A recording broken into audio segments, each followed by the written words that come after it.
How's everybody doing today? I hope everyone's having a nice Wednesday. Where'd my Cintiq pen go? I set everything up and then I can't find my Cintiq pen. So today, let me make sure that the audio is not super loud because that happened the other day. That seems okay. Yeah, yes, I think so. You guys can tell me if the music's too loud or if it's too quiet. That's fine. So today, as you saw in the description and this title over here, yes, I'm pointing in the right direction. We are doing leg day today. So I have many resources for our little leggy weg studies because it's like one of those things where I feel like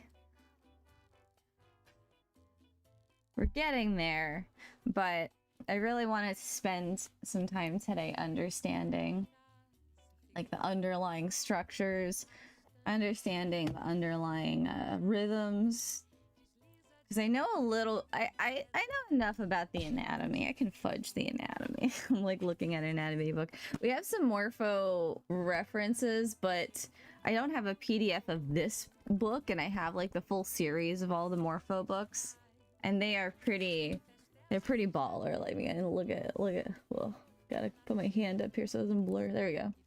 They're pretty baller. They got some really good muscles in here. Oh, here we go. Here's some legs. Oh, look at that. Look at them gams. Check out them gams. So we'll probably look and study in here. I also have another book that I do not have a PDF of, so these will be just next to me as I work. This is the stuff right here. This is the Frank Riley stuff that is just not existing online.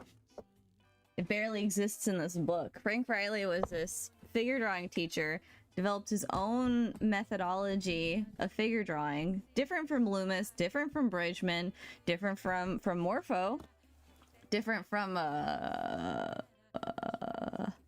everyone else, and like never made a book. He taught like a ton of people, never made a book, and one of his students fortunately put everything he learned from him into a book that I have next to me right now. And the difference with the Riley rhythm method, I can't find my pen, it's in my lap. The difference with the Riley rhythm method is that, like, well, like I said, rhythms, it's all about rhythms. The whole thing is like, if gesture and rhythm was the foundation of figure drawing. And it's like so incredible because as an animator, like all you're doing is like animating the line of action. Like all you're doing is animating the gesture, really, truly. So it's like a transformative work in my opinion. It's like out of all the figure drawing stuff I ever learned, it's the thing that really ties it all together. It's like Bridgman's great for structure and form. Loomis is great for simplification, I think.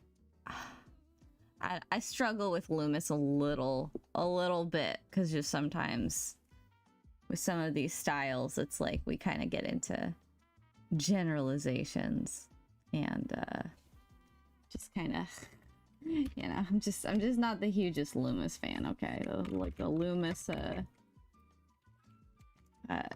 some people really respond well. You know, you got the cube, you got the cutoff cube, you know, and you have then the head structure. But what I hate, look at this, I don't like this. Like, what is this? What is this free floating chin action here? It's not my cup of tea, but it's not bad. I mean, if you know like what you're doing with the guidelines and stuff, like you can theoretically use Loomis properly. It's just one of these things where it's like you're kind of challenged to know other things to really use this properly. So it's not my cup of tea personally, but I do know it's helpful for a lot of people, and I can I could use it if I wanted to. I have my own sort of funky method of face drawing that's kind of this amalgam. But Frank Riley does have a whole face drawing thing. Oh, we're not getting into Riley rhythms though. I think I will do like a day talking about Riley rhythms just because like it's too it's too valuable a material to not like at least put out online. I don't think I've seen any videos where anyone's really like shown in depth and comprehensively taught Riley rhythms. Like I've seen people like mention it, but it's like kind of a lost work in a way. Saggy Assy Moon. That's what the song just said. But yeah, it's kind of like a lost work. So I want that to not be the case because it really transformed the way that I look at figure and form and gesture. So yeah, you know, Loomis is fine. Loomis is fine. We're gonna do mouth day soon, by the way, because I keep biffing it in my drawings. I'm like, just what do I do with that thing? But the noses, I do feel like our little shoujo study from the other day, it really like, I don't know, it like made some things make more sense. So like let's say we've got our little see, you draw this like little dot and then you do your butterfly shape off of it. That's kind of what we learned the other night. That's what I learned the other night. We learned it together. Was it the night? It was the night. And then you have your like little cheeks.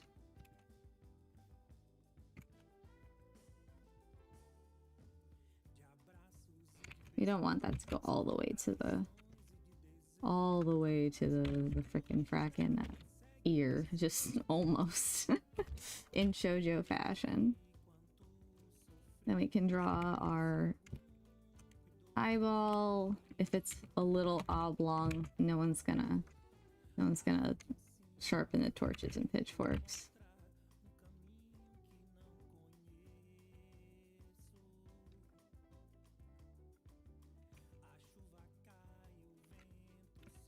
This guy's having a good time.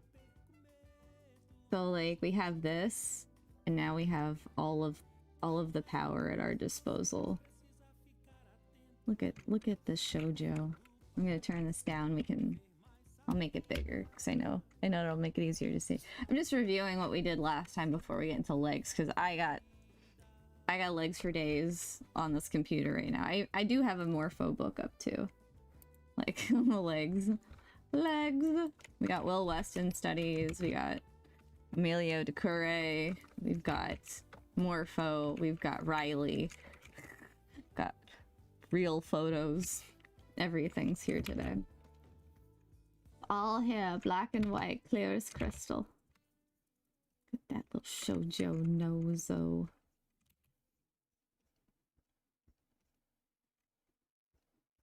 Why am I drawing with this pen? This is a crunchy pen that I'd made to try and replicate my fountain pens. Spoiler alert, I have not been able to find anything that can replicate fountain pen drawing. And there's a reason that is. It's just like a reason that I don't know if like any program will ever be able to ever fix that, you know? Like one of these things. Where it's like, you know, the brush stroke can like emulate the brushes, but like ink soaks into paper. So it's like, I think pencil brushes are the kind of closest like natural media, but anything that soaks into paper, and you're never going to be able to replicate that unless you create some sort of like program for creating that like sort of effect. That's the only way.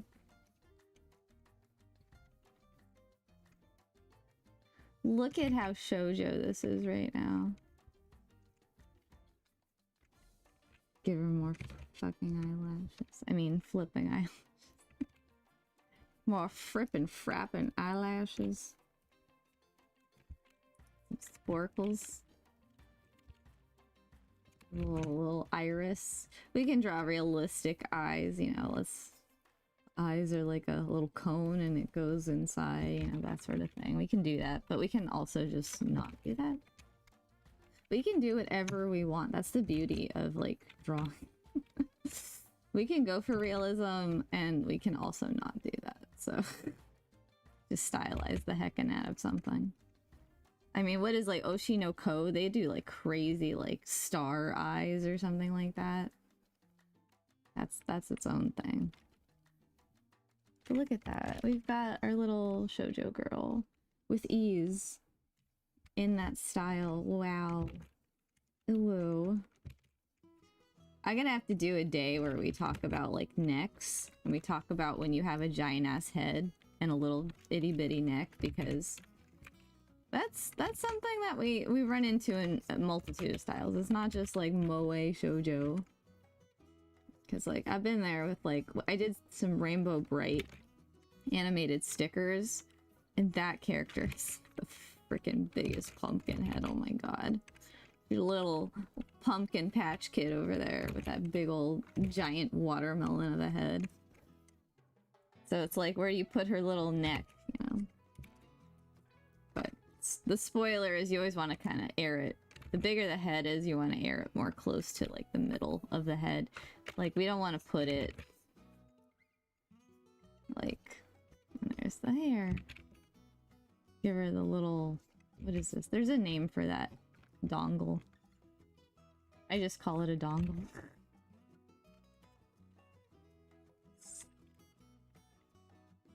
But like if we put the neck anywhere else, like, because if we have like, I'll move that.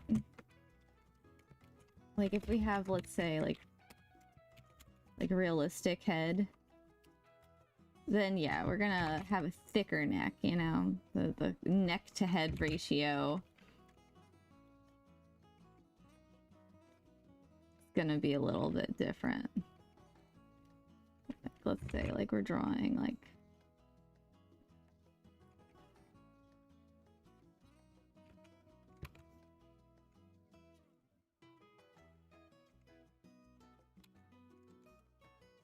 drawing like Leon or something. I'm obsessed with Leon right now. Again. How many times in my life has this happened to me? Many. Many, many, many.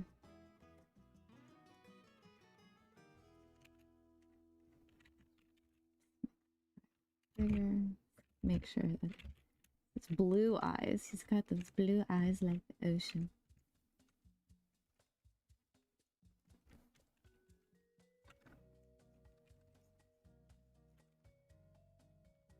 Okay. His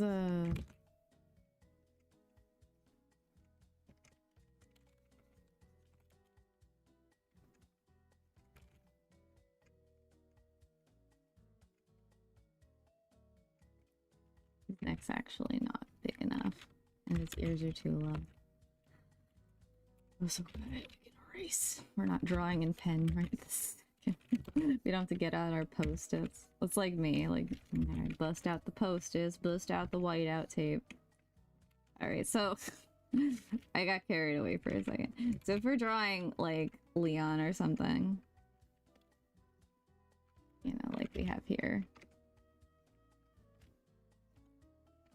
We're drawing Wee Wee. I call him Wee Wee on my game. Leon.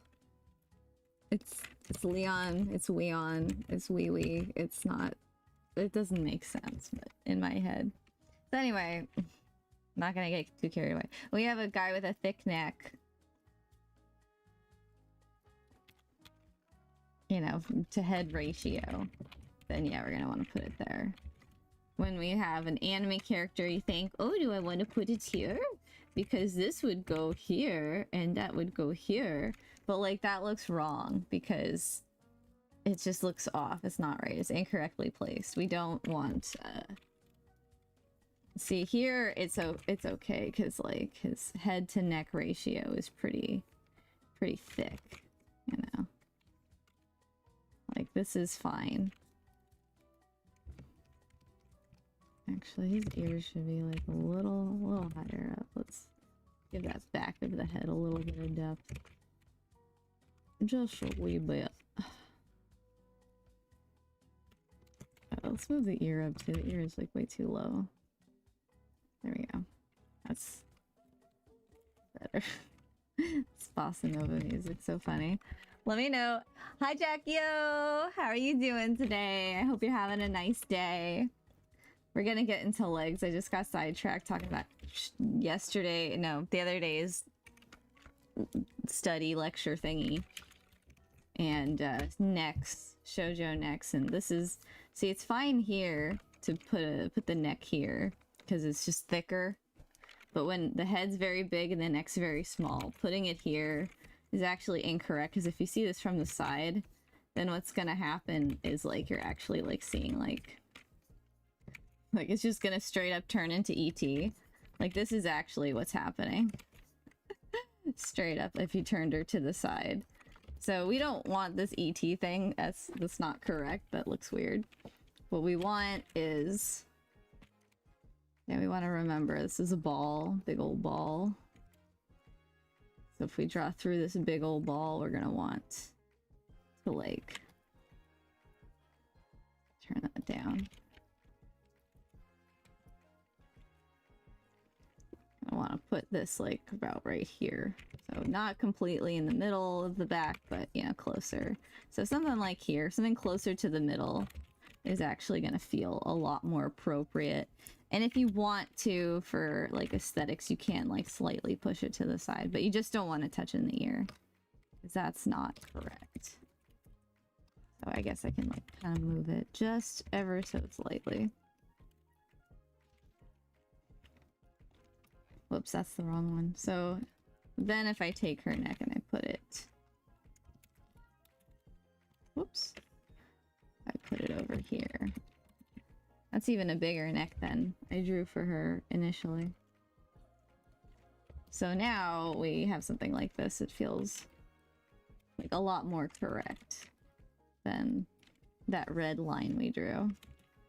So that's moving it. See, you can see how it even already feels like better. Let's get rid of some of this. There we go.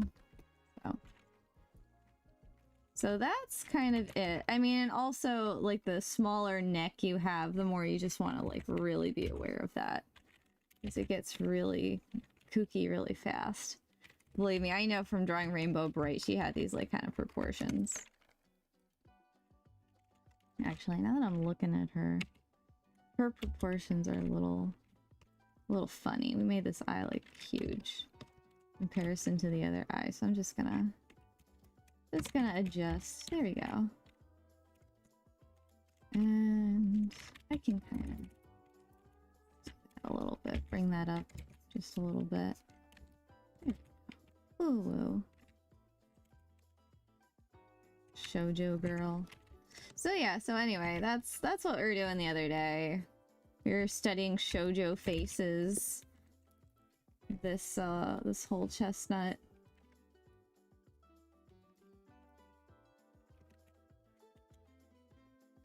So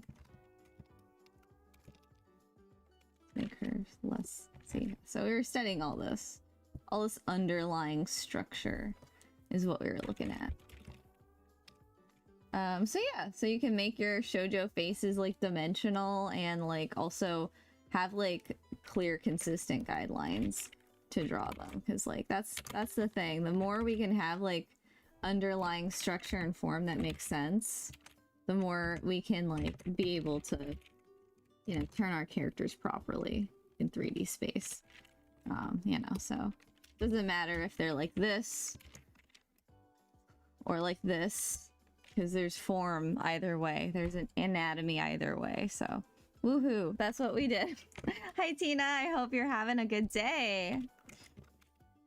We're reviewing the lecture from, or the studies. It was a study session from the other day, talking about shoujo faces, but today we're getting into legs. And I think we're gonna start on some gesture drawings just to warm ourselves up today. Although this was a good warm up. So One second, I wanna include the bad lines.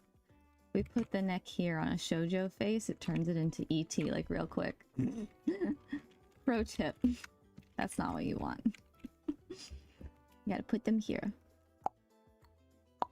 Okay, anyway, we didn't talk about that the other day. It was more the face structure that we were getting into, but Annie Hoozles. Okay, so I'm gonna do a little gesture drawing. We're only gonna do like 10 poses and do my best with some 45-second poses. I'm gonna lock in. I say that and I'm gonna just talk. Okay, clothes and costumes. We don't want nude people. I know I say it every time, but it's like you get burned once from Twitch by accidentally just picking nude models because that's what you're used to. And, you know, they just get you. So I want something where we see legs. So I'm going to pick ones where we kind of see more like unclothed legs. All right, this is all right. No. I don't always love this guy's poses, but they're okay. You know.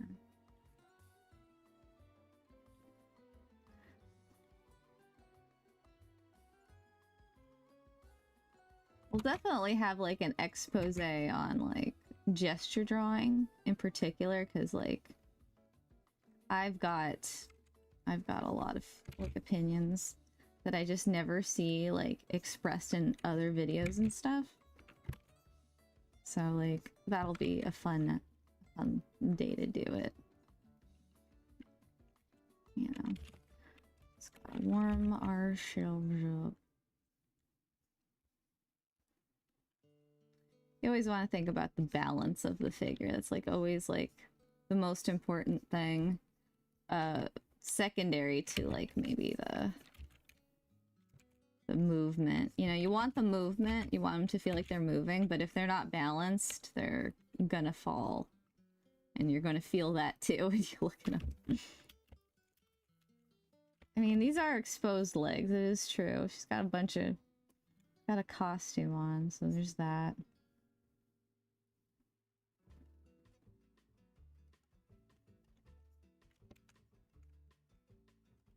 So we might not, with the shorter gestures, I tend to just draw the figure without the clothes. It just depends on the pose, because sometimes the clothes are just really gestural, and so I'll add them in, but other times it's just kind of depends on like what is most like visible.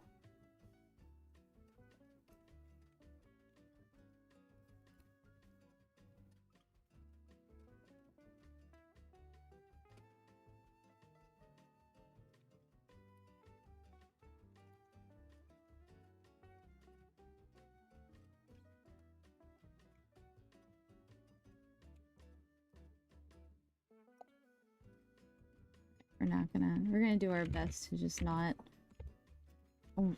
spend too much time on poses that have passed.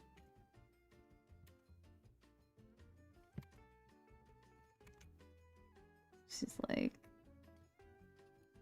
see, I'm posing with this gun. That's just like what you asked for, isn't it? She says to the photographer. Like, it looks like she's got like kind of some feelings there.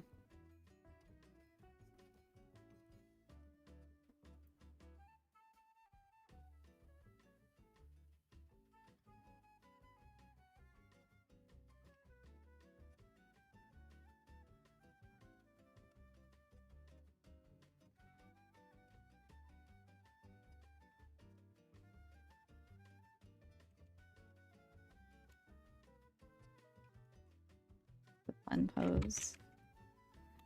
So for like a lot of times when I'm like trying to get the energy of a pose, you know, you want to like really kind of pay attention to the shapes. There's some poses where the shape is like really like a big feature. Like this pose, the shape language of like her overall posing is like really big, but also like those straights versus the curves are like a huge part of this, you know, like what is, well, it's like what is straight and holding the weight and what is not straight. You know, what is gay. No, I'm just kidding.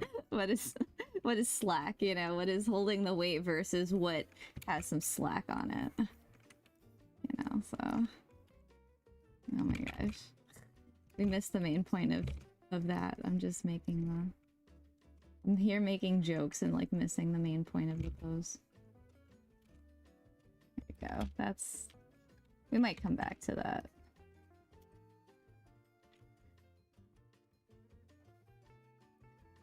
Like the feet on the ground plane, you want to kind of be aware of that. A pose like this, like the balance line is going to be helpful to kind of keep in mind, like where it lines up.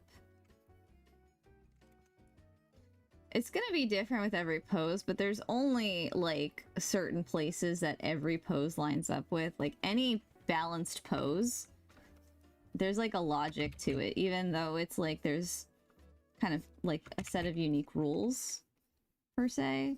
Like there's always a logic to how the body will like stack in pose. So it's like once you kind of know the logic to look for, you can be like pretty consistent.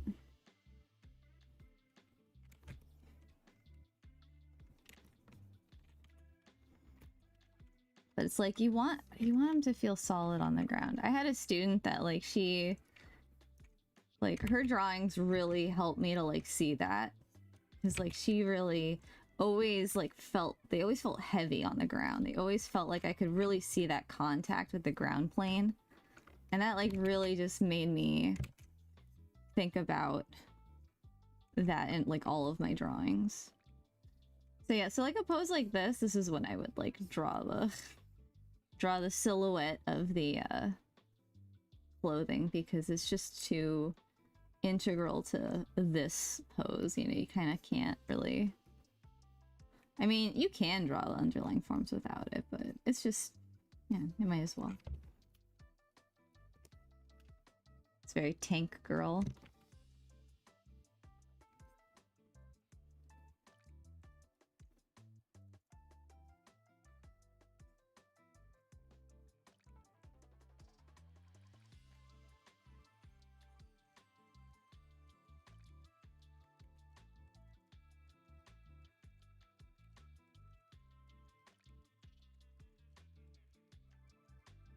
Kind of like army sort of aesthetic with no shirts.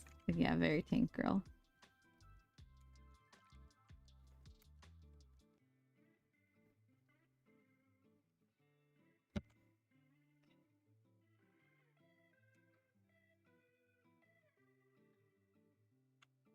I could draw her thingy. Her leg is a little different, but you know. It's this guy again. So when I draw this like one line down, I'm drawing like the like whatchamacallit, the balance line. So I'm like looking at where forms like stack and line up in this figure. So that way, you know, and then I look at the ground plane. So that way we can like kind of make sure that I'm stacking things proper. And then I like to get in like the shoulders or the eye line. It just kind of depends on the pose. For this one, you know, I put in the eye line. I'm thinking about the shapes of this.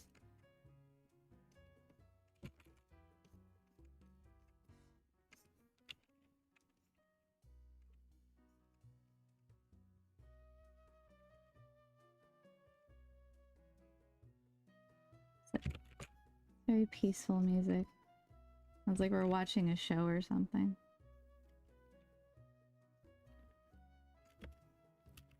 I want to see things with legs. Yeah, not that. I guess this is alright. I've drawn her before. I like quick poses because we can look at the photos after. I don't think I'm gonna for this stream, but like sometimes like if I need more time to draw something, it's really helpful. So like with this balance line, what I do is I try and make sure that I'm kind of taking note of which forms are on either side of it, like which parts of the forms or which landmarks.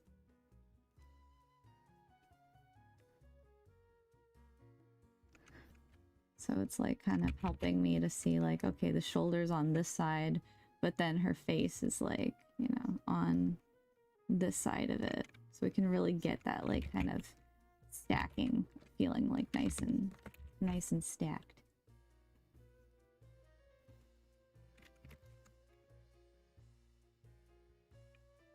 But also like balanced, you know, stacked and balanced.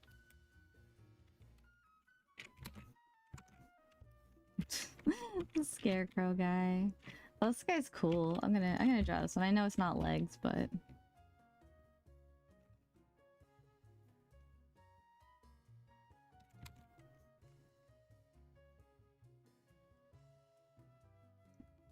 I think the best gesture drawing, like, really it really like builds the form through gesture, because I think that it's really easy when drawing, and this is just something I think that you have to kind of find your own like personal relationship with it to understand it, which is like kind of what we're doing here today. It's like one of these things where, okay, I want this to actually come down so this comes up.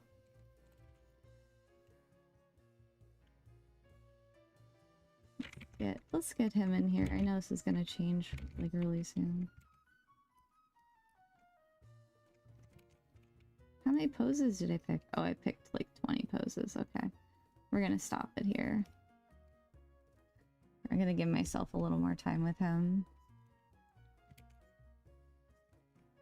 It's like what you really need to do when you're gesture drawing is like figure out those rhythms and those relationships, because that's what's gonna make it so that way when you're drawing your gesture lines, like you're really building something like real. You're building it through form, you're building it through space, you're building it through muscle relationships. You're not just drawing random ass lines. And that's, again, that's the struggle we all kind of like go through, the struggle of like kind of understanding what's happening. Oh, I see, that's not the middle, it's the that thing. I say struggle, but it's just more like we just don't know and we're learning. Is learning a struggle? Does learning have to be a struggle? No, learning does not have to be a struggle. Learning can be fun. It's like your attitude about it. That's the struggle. That's the truth of it.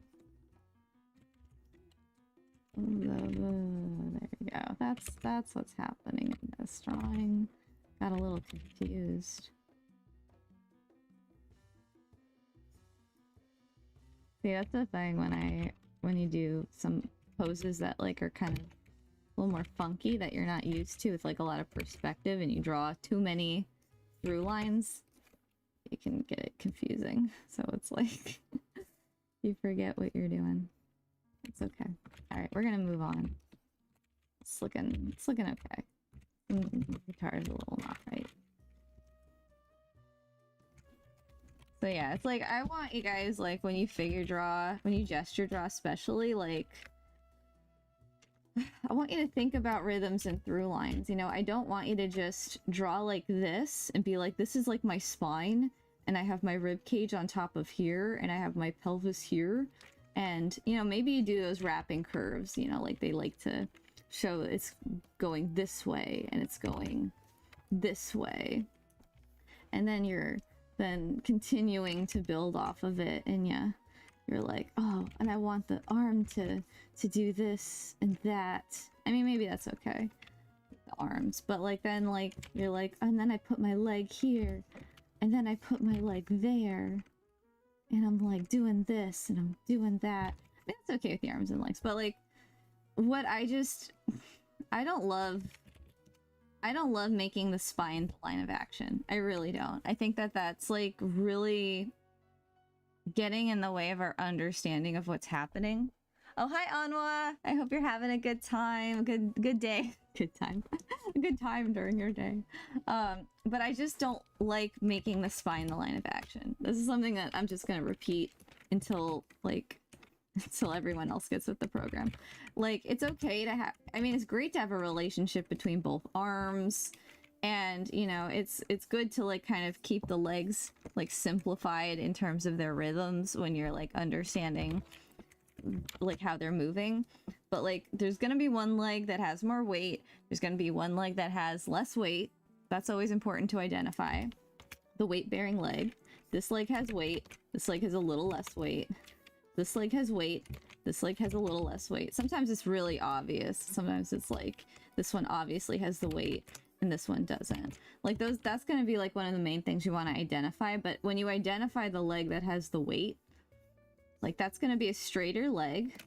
Like, that kind of, the lines you use are gonna want to be straighter to, like, illustrate things are stacking and lining up. They're stacking, they're lining up, so that way it can balance the figure. You know, that's gonna really kind of illustrate your point. But, like, the thing is, when you identify that weight-bearing leg, there's gonna be a relationship to the head of the figure.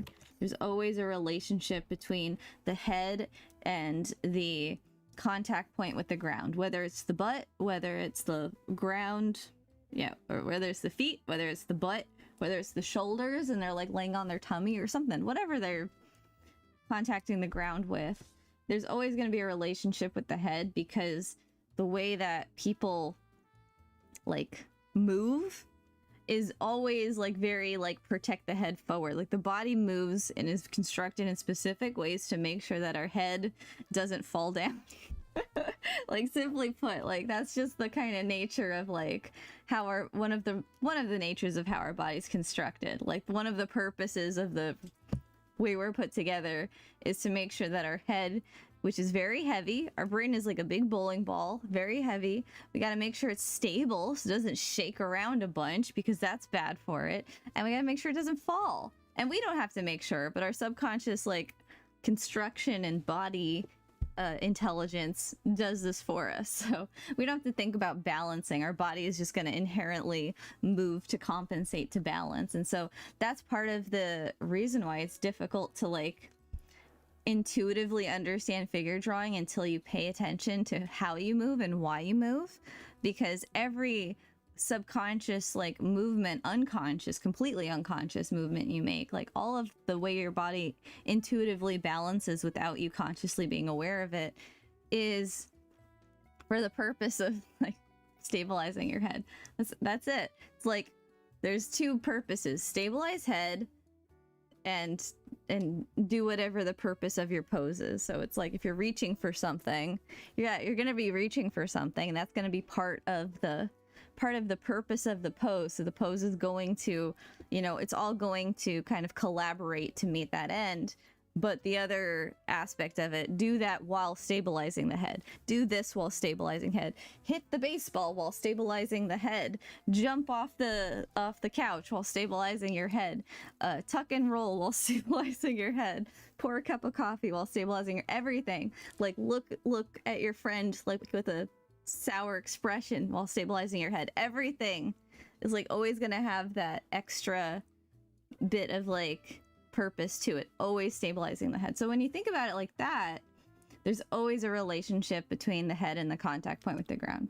It doesn't have to be the feet, it just is in a lot of these poses. But if they're sitting, you know, there's gonna be, if you draw the line of balance, it's like lining up right there. So, you know, there's always a relationship. You know, you could do a line of action like this and find the straight. Always going to be a relationship between the head and the contact point with the ground. So when you find the weight-bearing leg, it makes it a lot easier to know how to place your line of action, because you want to place your line of action around the head. Like, you want, it's like going to be an S curve usually. Sometimes it'll be a C curve, like if there's kind of movement and action, like this pose, you know, we could do more of a C curve, like a very slight bend. But for the most part, we're going to have S curves, and we're going to want to place one bend of it with the head, the other bend of it with the weight-bearing foot. Usually at the ankle, because the ankle is kind of that stabilizing point between the feet and the legs. And then there we go. Oh, wow. Although this, you know, sometimes we want to put it on the outside of the head, sometimes we want to put it in the center line of the face. Usually the outside of the head's good. But we do this and we're going to have a stable figure. And I know it doesn't appear that the line of action goes like that, but it does, the main one. There's multiple lines of action. It looks like there's this line of action that does this. But but you can see here, well, yes, this crisscrossing line of action, you know, does kind of follow the energy. Let's make it a little less, like, bad looking. Here. There we go, just a little more succinct. While it does, yeah, look nice, there's no weight on it. So if we just draw that and we don't think about our weight-bearing foot, the pose is not going to feel solid. We're not going to get the same, like, energy.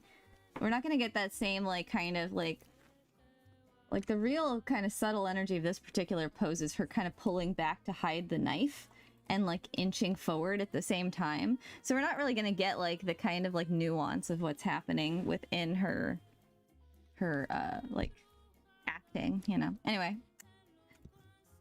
I'm gonna have a big gesture drawing theory video because, like, I just have feelings and thoughts and words and drawings. So yeah, when you draw your, like, line of action as your, like, spine, what are you doing? What are you doing? You're not capturing the whole pose at once. That's the thing. You're not capturing the whole pose at once. You're capturing the spine, but you're not relating it to the feet. You're not relating it to the head. And so, like, how is that gonna feel cohesive? It's not. It's not gonna feel cohesive. You're gonna be struggling to make it feel cohesive because that's just not how the body works. It doesn't think like that. The body intelligence doesn't think like that. Anyway, okay, that's my diatribe. You know, because then we're gonna see more of this, and it's like, but that's less important than like, you know, this. You know, that we're gonna have that as a counterbalance, counterpose. But it's like, you know, we think about this, and we're gonna get something that feels a little bit more like, a little more true, a little more stable. Anyway, we came here to draw legs. We came here not to, like, have a conniption about gesture drawing. I mean, you know, we can take our weight-bearing line of action and then our non-weight-bearing line of action. We can, like, crisscross them with the head.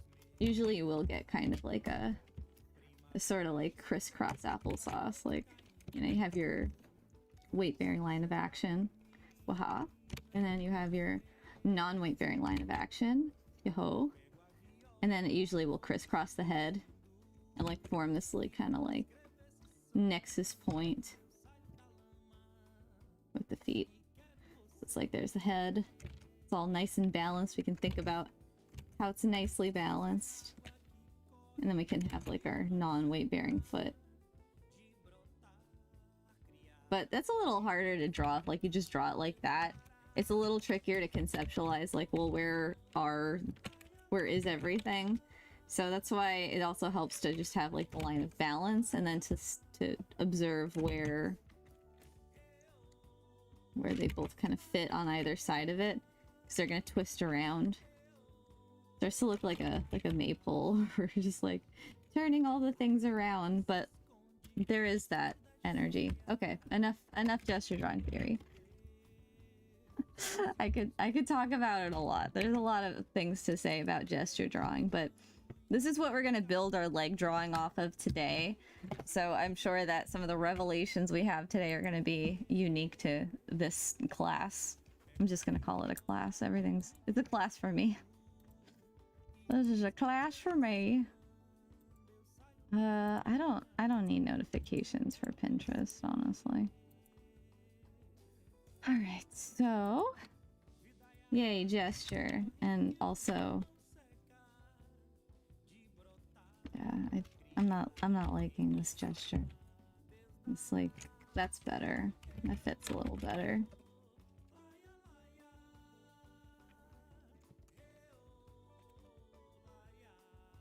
We want this leg to bear the weight in this, like, example. Because, yeah, we can show this. We can show that. But to what end? It's not just, like, bending out just to bend out. It's bending out to, like, give us an impression of the... Alright, Lexi. I'm just stalling. I did this last time, too. I was like, oh, new material, scary. Let's just stall and talk about something that we don't need to keep talking about. Alright, I'm gonna start naming these. Just... No.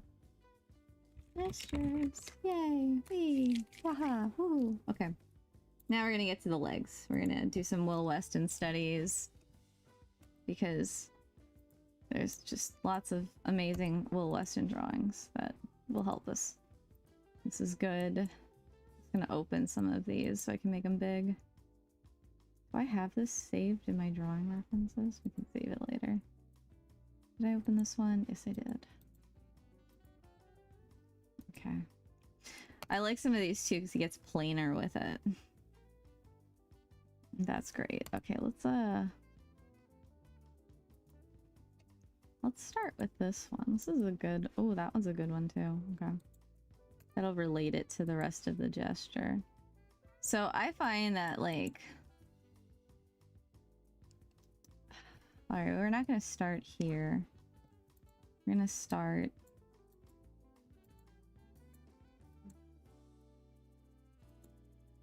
here. Okay.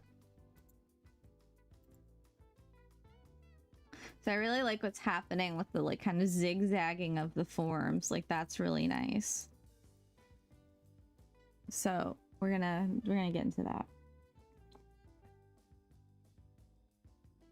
Gonna just give ourselves a little coffee.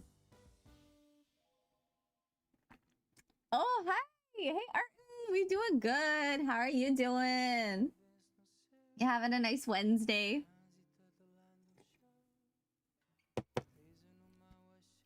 You're drawing legs today, as the title suggests.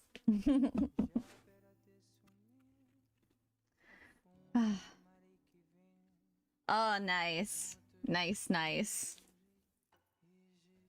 That's good. Oh, that's a nice work day. Honestly. Hopefully you didn't have to start too early. Oh, good. Yes. Cheers. Cheers, my buddy. Cheers, my friend. Oh my god, that's too early. Oh my god. I have a weird schedule, though. I stay up way too late for reasons. Sometimes they're real reasons, and sometimes they're not real reasons. So waking up at 7:30 sounds absolutely bonkers to me.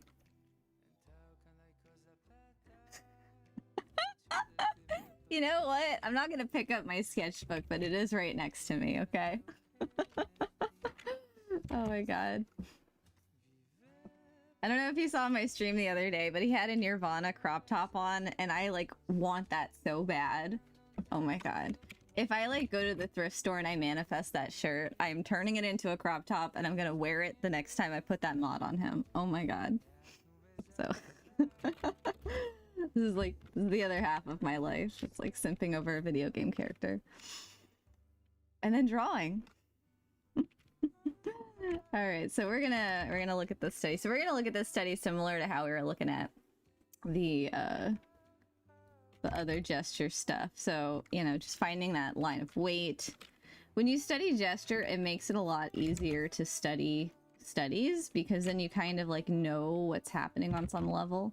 So it's like, if I find this line of balance, I wish I could annotate here, but I can only do that on Zoom. But that's okay. So we're gonna like, we're gonna have these here, we're gonna have these here, and we're gonna get this over here. So so great, because the balance of this is kind of happening at the armpit. And then we have this like nice kind of shape here. So that's feeling good.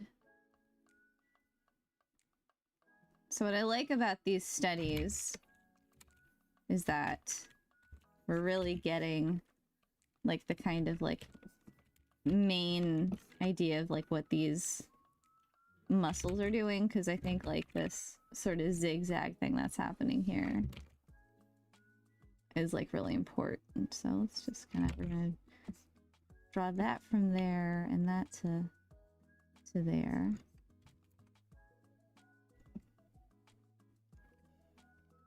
So yeah, so these big zigzagging lines, like if we kind of maybe block in this as a form, maybe think about that angle. We're gonna have this big muscle, let me erase that. And then we're gonna have this other muscle kind of connection from the shin to the tibia? It is the tibia. This is the tibia. This guy right here sticks out, that ankle bone. So we kind of get this like that happens because this knee will kind of do a little of the opposite movement. So yeah, if we remember like this big kind of muscle here, then that can help us out to you know, make sure that we draw this consistently. So I'm gonna just kind of hush up and go for it.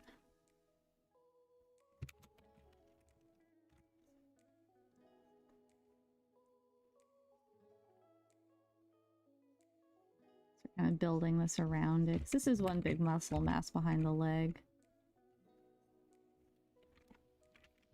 Oh, that's so nice to know you're watching, even if you're not chatting. That's nice to know you're there. I'm really glad because I thought about you, and I know I've had some mods on Leon that I know you would like. So I'm very glad to hear it. That's so nice. That's so good. I'm so happy.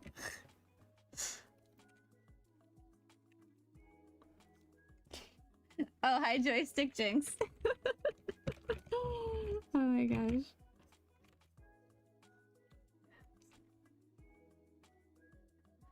It is leg day today, as you can see.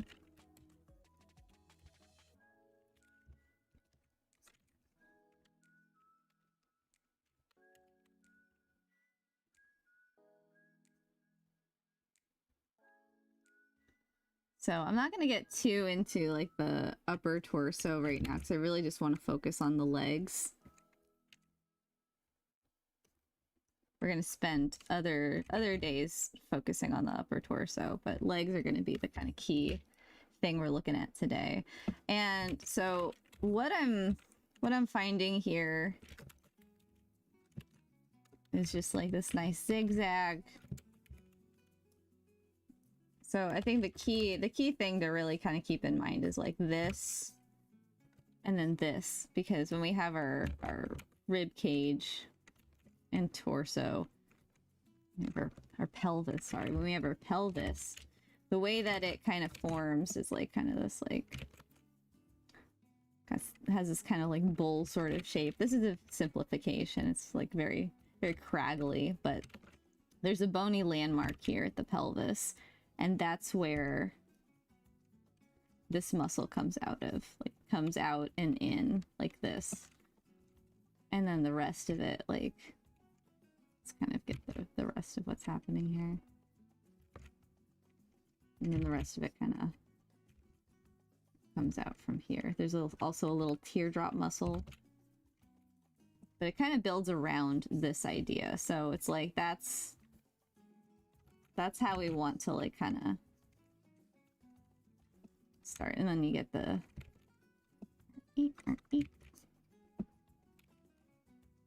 get the patella. The patella is kind of like here in the middle. It's like the whole knee is kind of shifting, but the patella is there. So that's what he's doing here with this, you can see. But it's really like this drives a lot of the gesture of the leg. So we're gonna keep remembering that. I'm gonna draw this again over here. You get the little pubic bone, the little butt behind it. And then there's usually gonna be a stretch there too. And that top leg muscle, whatever it's called, but I can't think of it right this second.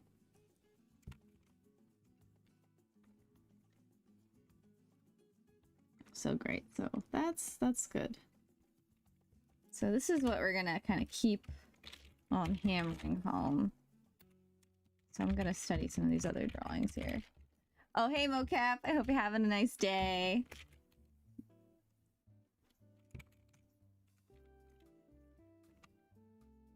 Good to see ya. Good to see all y'all. Okay. It is good. I've been looking forward to this. I was excited for leg day. Because, like, honestly, I feel like there's just... I don't know, I'm trying to, like, figure out what the kind of, like, little hidden hidey holes are in my perception as I'm drawing. Like, I'll do my drawings, like at night and in the morning in my sketchbook, and then be like, okay, like, what lapse of logic is happening here? What are my blind spots? So that's what we're doing. We're just trying to figure out blind spots. Because there's a lot that I know, but then when there's a lot you don't know, that's all. That's like the other side of it. Like, we don't know what we don't know, but we don't know what we don't know. That's the problem. So we had to find out what we don't know so that we know it. If that makes sense. That's drawing, you know. It's like, I've drawn for so long that when my brain just kind of taps out and I generalize something based on, like, how I'm used to drawing it. Like, if I've drawn this a million times, my brain might just, like, check out without me realizing it. So that's kind of what we need to do. Like, we need to see those times when our brain checks out and we stop drawing, like, form and dimension and all that. We just draw a shape. And by we, I mean me. So that's there, and then that's there. We look at I think I have some pictures of more like that's a lot more anatomical. So you can see what we're seeing here. This guy, that's a tendon. That's not a muscle. That's a big tendon. It's always going to be straight like that because it's a big tendon. It's not a muscle, so it's going to kind of stretch and help the muscles like stay in place and keep that tension in the leg. Tendon, tension. It's easy to remember that way. And then the muscles are going to kind of group and form around that. So you're going to have a muscle here, and you're going to have a muscle here, you're going to have that muscle, the teardrop muscle there. So that's what we're going to see, you know. So that's what's happening. Like, that's kind of part of the purpose of the tendons. Like, they help the muscle kind of stay in place. Kind of like fascia. Fascia kind of also does that, but that's a little off topic. That's not what we're necessarily seeing when we're drawing the body. It's kind of like fascia is like wearing a bodysuit. It's like the bodysuit for the muscles and the tendons and everything that keeps it all in place. But the tendons help the tension in the body, so that way we can kind of move. So understanding anatomy is really helpful because then we can kind of know why certain things do what they do. So when we know that this keeps the tension, you know, we can understand that it's always going to be straight, so it's going to be a useful landmark. Just like the bones are always a good useful landmark, like this ankle is like kind of one of the biggest, most helpful landmarks you can have when like you're drawing a foot, because it's like always gonna be something that like lines up with the balance in some way, more so than other parts of the foot, unless the foot is like, unless you're on your toes or something. And even then, you're gonna have it like kind of usually having a relationship with the ankle, just because that's how the foot rotates and stabilizes, so it's always gonna have some sort of connection. So like understanding what the landmarks are and understanding what the tendons, how the tendons kind of like connect those landmarks. It's kind of like, yeah, you're kind of connecting the landmarks through the tendons. So if you can kind of be aware of that relationship, it can be easier to determine what the gesture is even doing. So we're not going to get into this one as much. Actually, let's do one of these. Let's do some of the overlaps.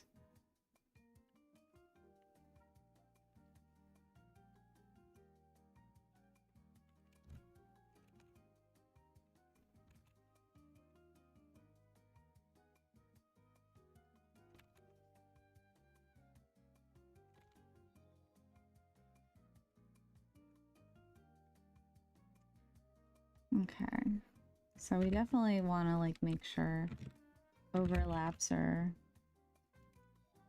happening. I have gotten those fake accounts, yeah, I have. Hi John Gunn, I will not be doing leg day at the gym.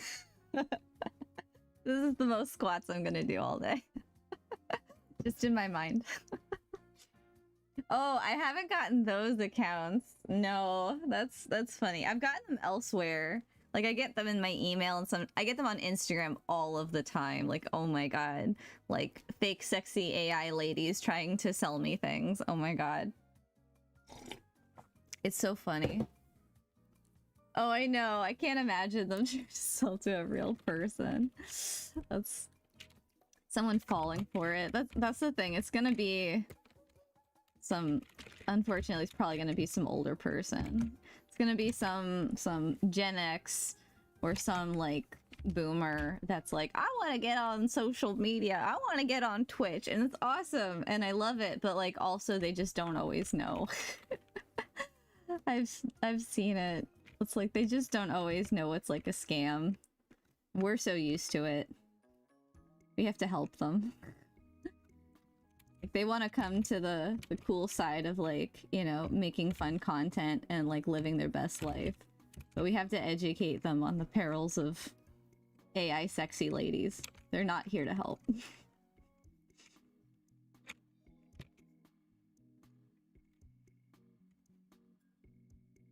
Oh gosh.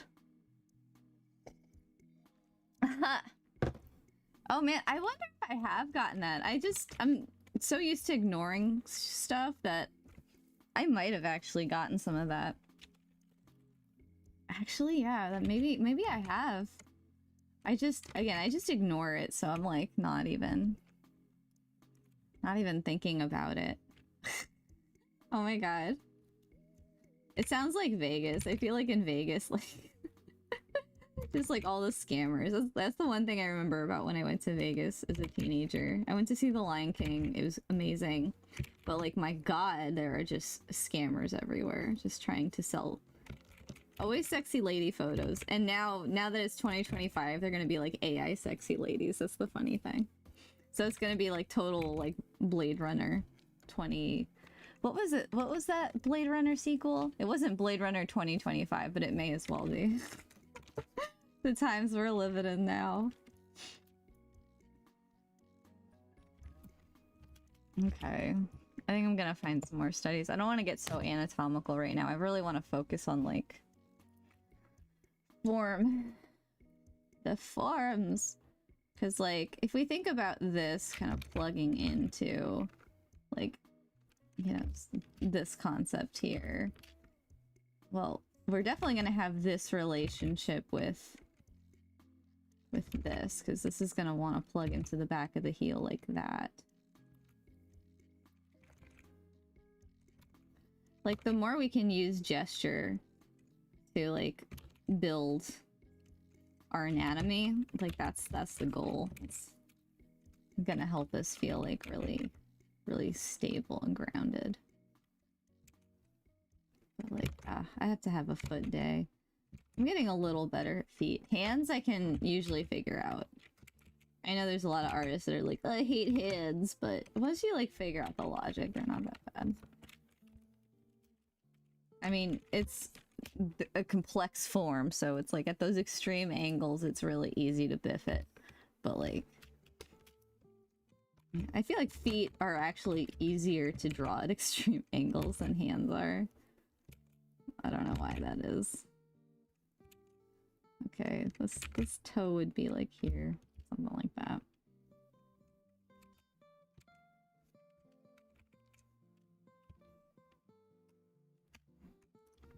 Okay. We're gonna find something else though. Okay, we got let's do this underside one. I like when he like breaks stuff down into like just planes and hinges. Like that's kind of neat.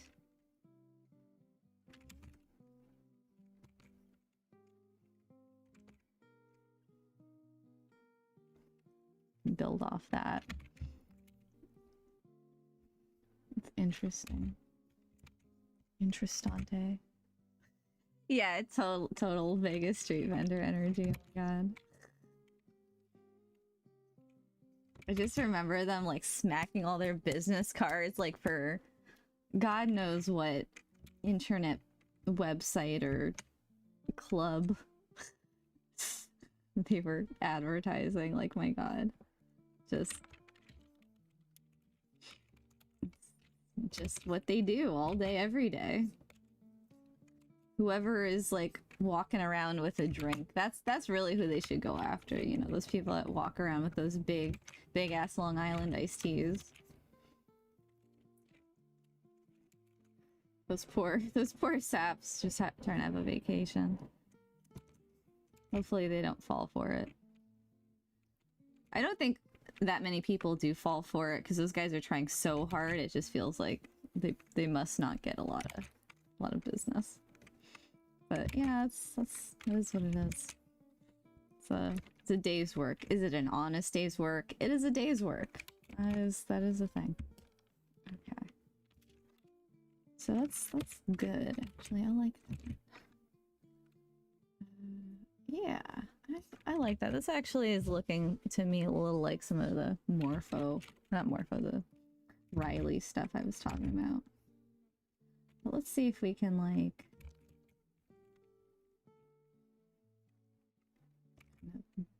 gesture it up.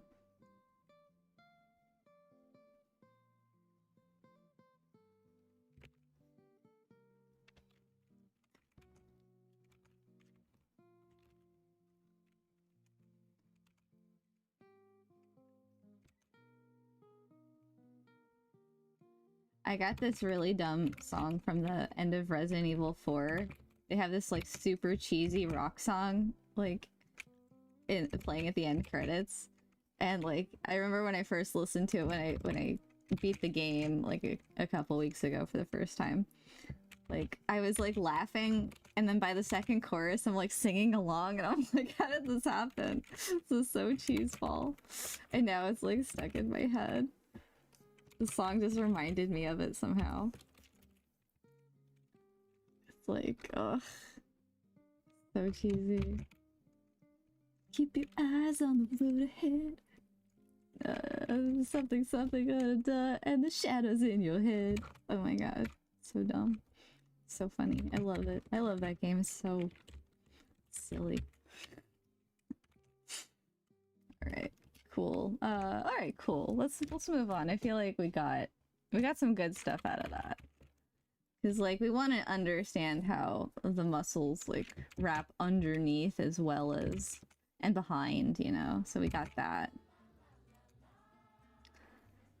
And then this is like also right here.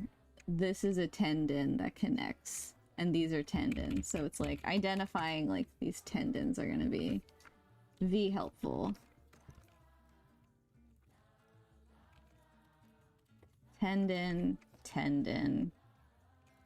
tendon versus muscle forms. So again, knowing what's a tendon and what's a muscle and how the tendons kind of create this like infrastructure for the muscles, so that you can kind of control like where the bulges happen.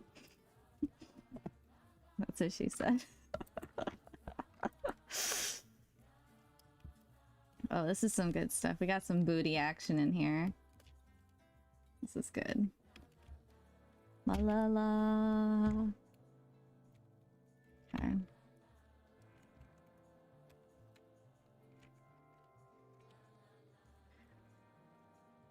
Alright. So I like the simplification of like making this front plane of the pelvis like, yeah, just this like kind of shape. Because I think that it tends to help when we're like kind of constructing it, because it appears flat usually, and then we can have the legs kind of come out if we're like drawing them as cylinders, or we can have it underneath. I mean, then the only kind of bulge you're really gonna have is like the kind of the tummy kind of, or rather the kind of where the belly button form kind of comes out, and then you're gonna have that pelvis. So you're gonna get that sort of idea, but it's like more flat. This whole area is like flat, so that's gonna help you kind of make it appear more more correct when you're drawing it. I like the like little lightning bolt kind of thing that can happen here. I think that if I were drawing it gesturally, I would not do it like that. Like I would kind of, I find with gesture, like this lightning bolt thing is great for like understanding how the muscle forms like kind of build on here.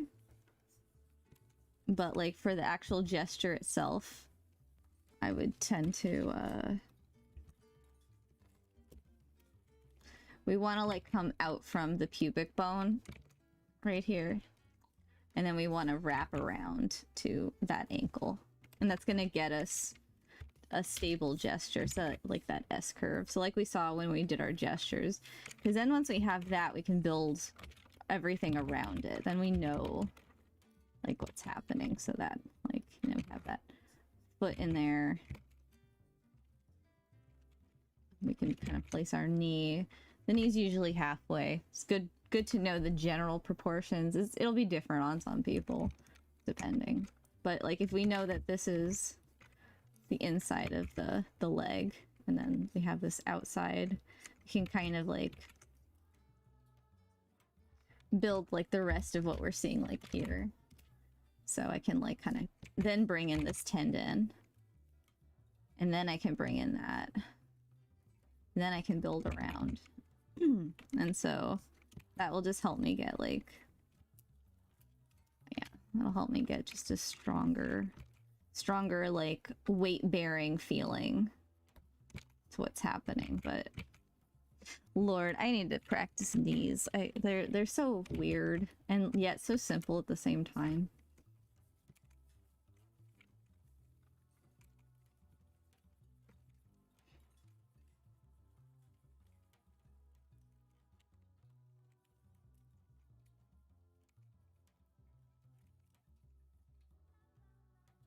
So yeah, so that's kind of how I would start. Like I'd start by actually like building this gesture line first, and then you go in with your tendons, and then you there you have it.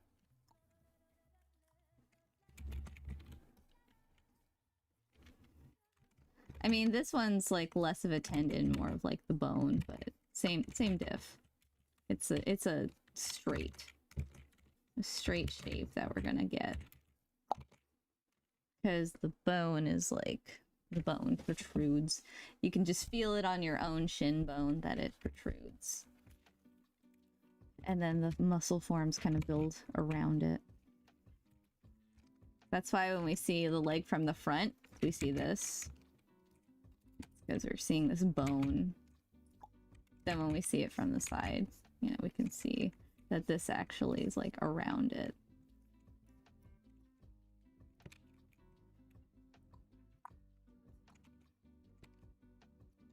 Just like that.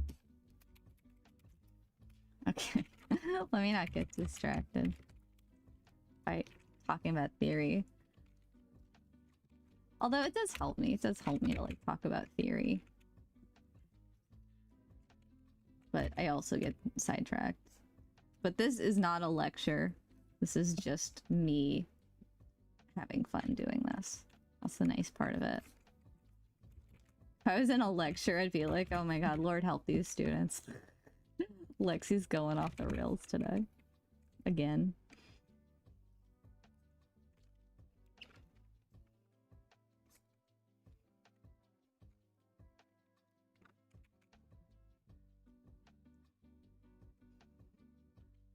Yeah, there's some parts I want to understand a little bit better. I'm having a little trouble with as I draw this now, I'm noticing. Not just the knees. Like this, I know this is that teardrop muscle.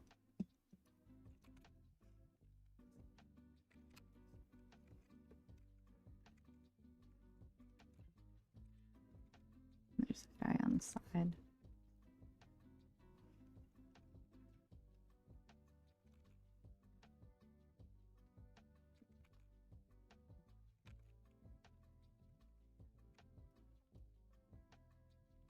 So I know as we move on, I'm going to want to identify what happens here.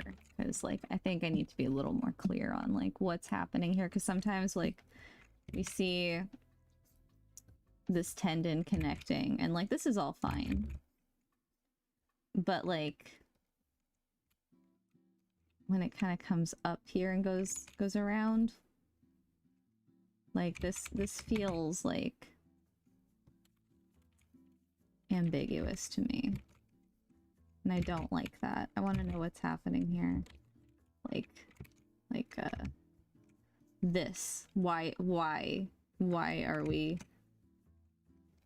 not just like, I mean, I kind of know because like there's probably the muscles like have to like attach because they like bulge out like that, and so like it's probably something like this, but I just want to see it so I know. They probably taper in, but like, yeah, there's a lot of muscle to kind of taper in and attach, so I just want to make sure that like I know what's happening. Ooh, cool. But we'll get to that in a second. And then relating all of this to the rest of the body. I think that's where I find I'm having the most trouble lately. Because it's like, it's easy to draw these sort of things and then to like put it all together and find that like your legs then get too big or too small compared to the rest of the body. Like they just don't seem to consistently fit with the proportioning, so we're gonna do our best to alleviate that.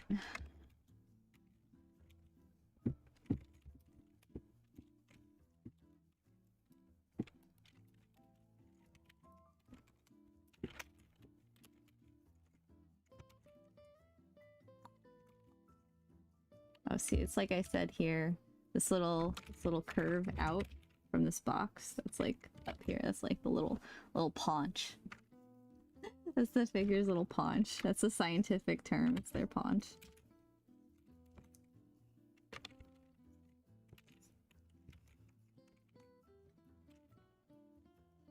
And then yeah, here we've got that curving up because that's the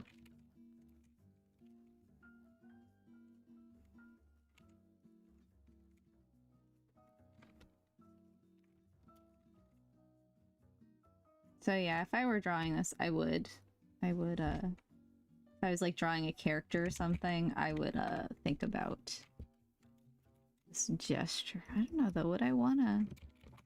This is our femur coming out. This is like what that is. I know what that is. And this is our little butt, little bum bum. Apparently I say booty a lot. My students have... Okay, well, one of my students, and the others corroborated. My students have a bingo card of things I say in class. And talking about booties is one of them. I don't know this. I was not consciously aware of this. And now I can't unsee it. That and SpongeBob references. Apparently, I make a SpongeBob reference in some way, like every single time. Every single class, which that is true. I do notice that consciously. I don't do it consciously, but I do notice it. I notice it now a lot more.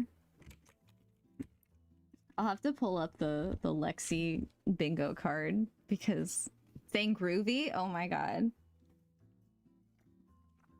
And like one of my students last semester is so funny. He asked me like, he's like, why do you say groovy? And then he's like, wait, do you say groovy because of Evil Dead? Like, he guessed it. I don't say it because of Austin Powers. I actually do say it because of Evil Dead. I love Evil Dead. Which I guess that's not too off-brand for me. It's considering I'm just like, just going nuts over Resident Evil.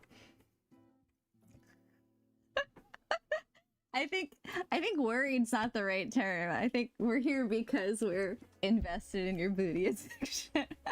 We resonate with your message, Lexi. I feel like that's what's happening. Oh my god. It's so funny.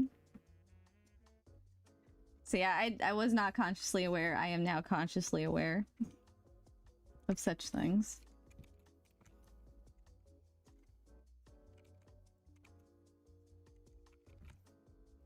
But yeah, he was like, do you say groovy because of the Evil Dead? And I'm like, yeah, actually, too. That was very out of left field. There is not like one time where that was ever said or mentioned to anybody, but he got it, so that was pretty fun. Because I don't go saying groovy, baby. Yeah, actually, I actually do say that, but I don't say that to anyone. I just say it to myself. I do make Austin Powers references. Like I make references to a lot of things. I make Zoolander references to myself. And I do make Austin Power references. I cannot recommend watching that movie to anybody because I have rewatched it. It is unwatchable. I mean, not unwatchable. That's kind of harsh. It's not good. That's the problem. They're just not good. I haven't seen Zoolander in years, though. I'm very curious, but I'm also a little afraid because I didn't like watching Austin Powers again, because then I realized like all the jokes are just like they kind of figured out like, hey, awkward jokes are funny, and then they did it like 50 times, and it's just like, okay, it's not funny anymore. Sorry Austin, sorry Mike Myers. Like the joke was funny once, and that's literally the only joke you guys have here. Womp womp.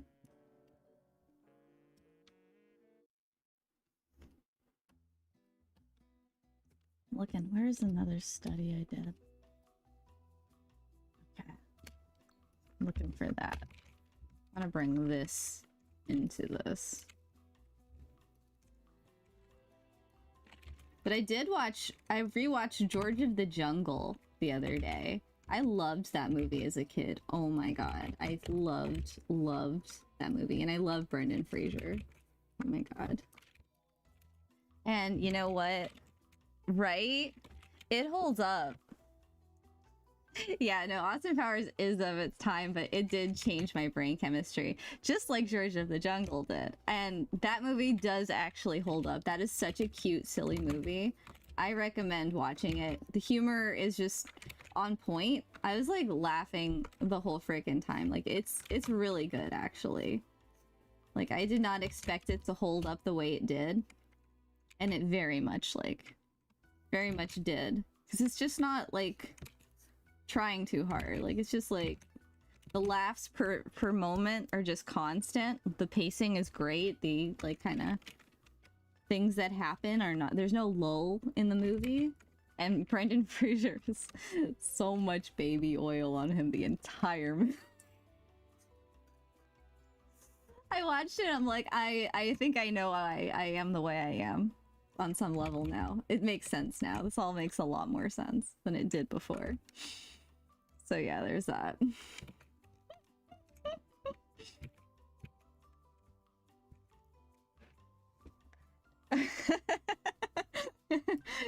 He did not, but now he does. Just like me, we both have some like insight into just why we ended up this way.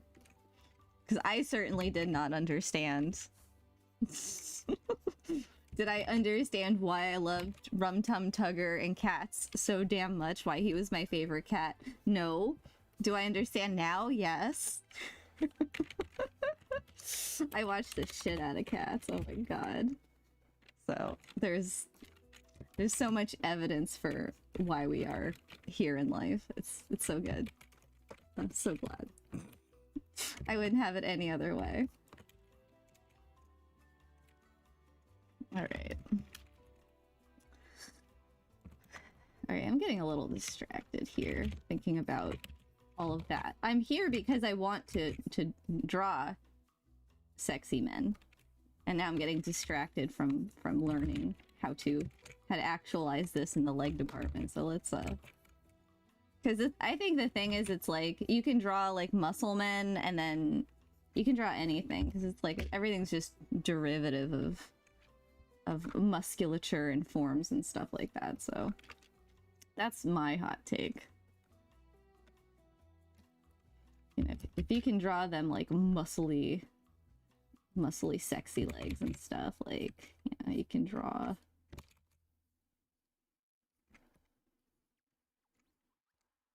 like this. I don't know how sexy that is. But if you can draw that, you can draw like, you know, some like, I don't know. You can draw all the rest of them. It's all based on the same ish. So we're just starting at, you know, expert level. Which at this point, you know, there's no going back. This is it. This is our life. But you know, I am actually thinking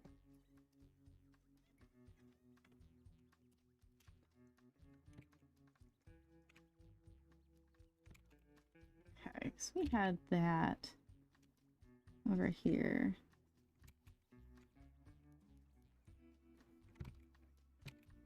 And then if we do that, we can kind of use this other simplification.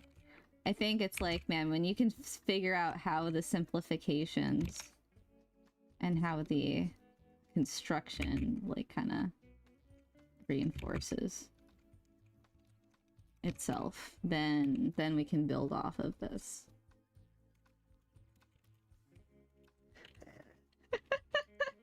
Yeah, exactly.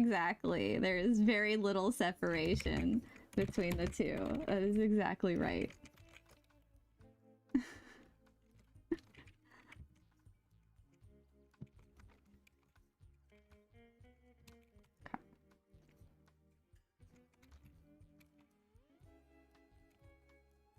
Okay, so I think this is feeling like a little more apt. So we can build off of this form with that guy, and then this guy. Okay. We're kind of bringing the sensibility of... Oh, get out of here, Morpho. Actually, should we get out of here, Morpho? Maybe I'll dismiss. Maybe I'll take a peek at some of this. Since it popped up, maybe that's like a sign. Okay, so we got some Morpho stuff over here. Not the like super duper muscle man Morphos. I think this is the simplified forms book, but we do have... Oh gosh, we've got the bananas in here. Wait, let's see if I put my hand in here. Yeah, there we go. So this is the kind of stuff we want to. You see that tendon? That's what we're drawing. He wraps it a lot, and you know, you can kind of see like the more that the muscles like bulge, the more that it's going to also bulge and have to kind of like be pushed around, so it's gonna appear curved. Or it will be more curved because the muscles are just that intense. So that's great. So let's maybe clear this page. Let's just, we'll call this like legs 1. Legs 1. And we'll start on legs 2. And we're gonna start relating this to the rest of the body too, because I'm... You know, so... Here, maybe if I just want to screenshot this and kind of... Okay. No, not like that. Rectangle. There we go. So, like, I wouldn't recommend doing that, because that's not stable.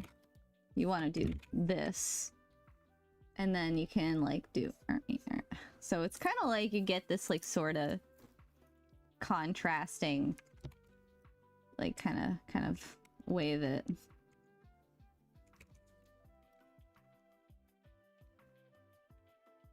And the knee, the good thing to remember is, like, the knee is always gonna be, like, a lot more... It's like bones, a bunch of bones. So we're not gonna get, like, any kind of, like, muscle forms. We got... Like, you can draw it as a cube and, like, kind of be, like, alright. And then the patella is gonna, like, stick out. But it's also flat. You know, the patella's, like... Has, like... flat form like this. It's a little flatter. And then it sits on top. I mean, there's like a slight curve. Bones aren't like just like that. They're always lumpy. So maybe more like that.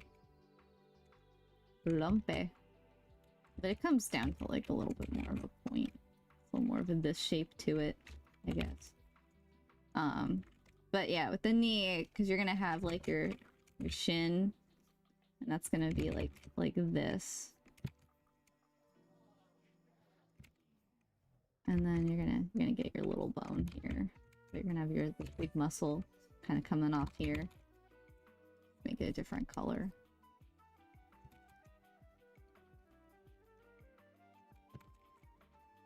More tendons. Then you're gonna have your ankle bone.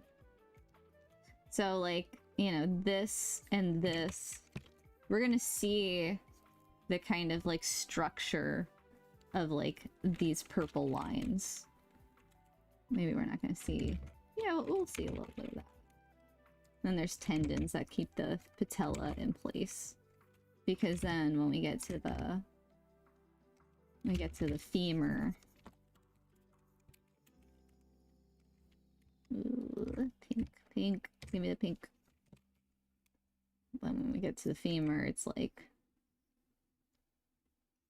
we have this kind of like more like hingy sort of action happening.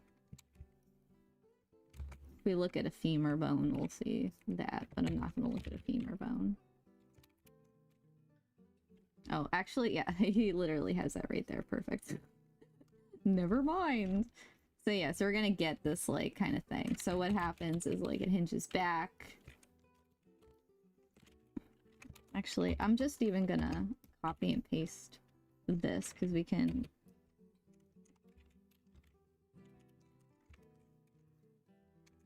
The song sounds so familiar. Sounds like a pop song. Let's magic wand. Yeah. So then if we hinge it from here.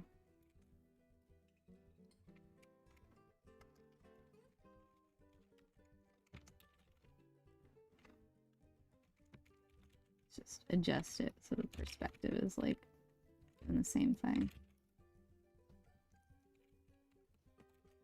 So it's like if they're sitting, then see that part as much. So you can see why, like, because even when this hinges back, the patella doesn't really move all that much. It might move like a little, but it's not gonna like go out of place because it's held in there by tendons. Like there's tendons here, there's tendons here that hold it in place. So yeah, so let me make that a different color. Nope, that's the same color. Tendons, tendons, tendons, tendons. And then we get like this tendon up here because like we got the rib cage. This is the side, so it's actually going to be kind of up here. And that tendon, this guy. this angle. So we're actually not going to see that tendon from this view. We're actually going to kind of see this. So yeah, so as I explain this to you, I'm kind of like explaining it to myself. So yeah, yeah. So that's why if you have like the knee, like you use kind of like a cube to sort of some sort of solid or more solid form to kind of show that off. It's gonna be like kind of more correct because of the way that the hinge action works in the knee. And it's very bony. There's no muscles. There's just some tendons. It's just meant to hinge. And then the muscles all wrap around it and tendons all wrap around it. So yeah, woohoo. Figure drawing theory, yay. Alright, 1 second, get out of here. Morpho Studypedia.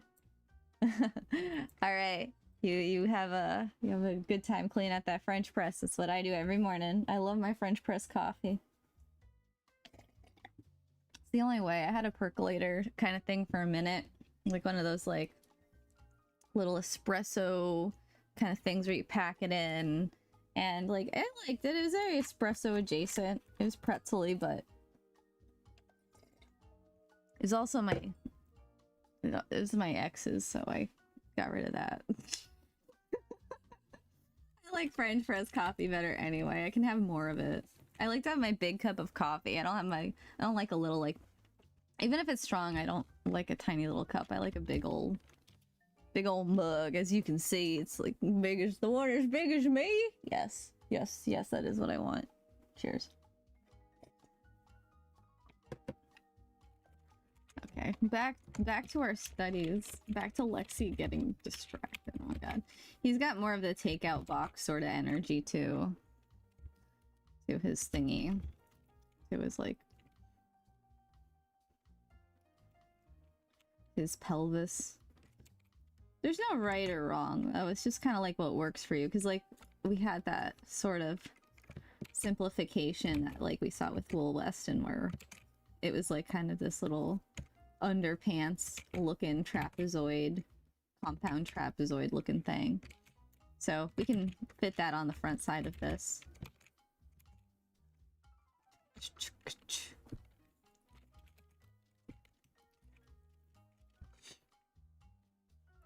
But we can see this femur coming out here.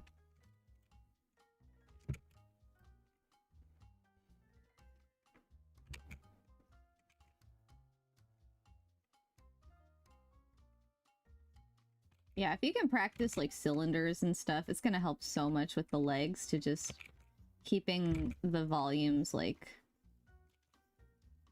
correct. So that way then you can build off of them.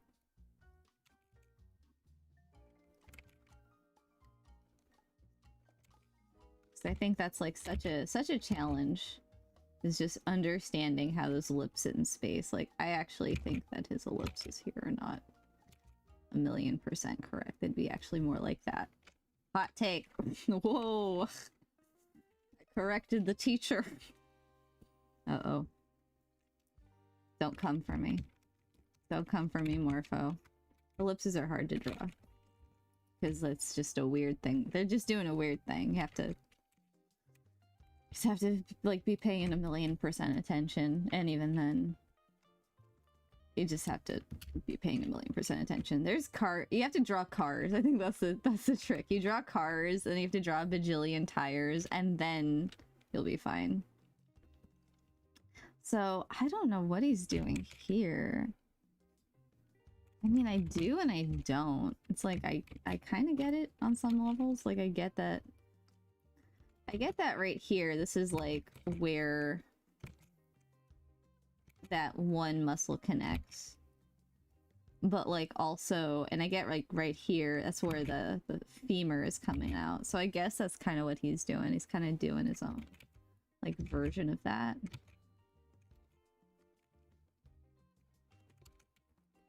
It's an interesting idea. I don't know if I like it. But it's an interesting idea. I don't know if I'd do it. personally. Because what really is happening with the pelvis is it's kind of coming up here again and doing this. Because there's a couple of bumps on the pelvis. But, you know, it's an idea. So I'm gonna actually attempt to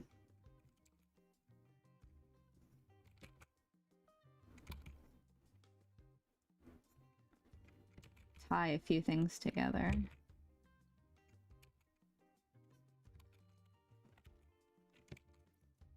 This is gonna be the last one we do before I start just relating this to the rest of the body, though, because I know, because that's what I want, because that's like where I trip up. And that's why I started doing this today, so I don't trip up.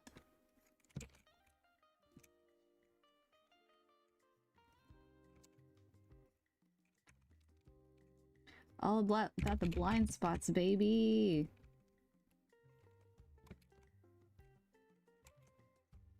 I'm just drawing this a little more forward. Okay, we can already see here these legs are getting a little too huge, but whatever. YOLO. This is just for our learnings. Okay.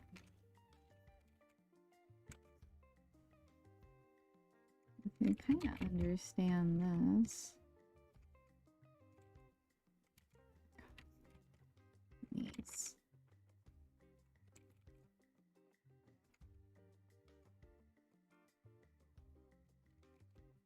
Every time I draw knees, I like pray.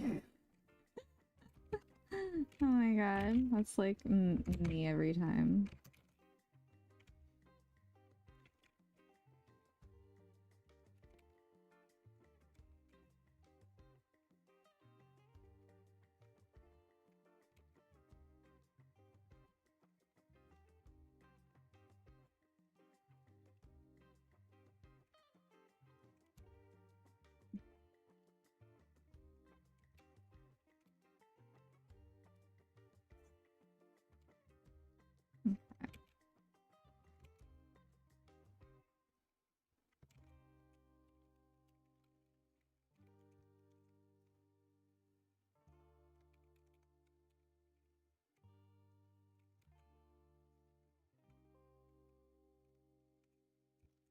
I actually think I should probably bring this down more, so it's more like here.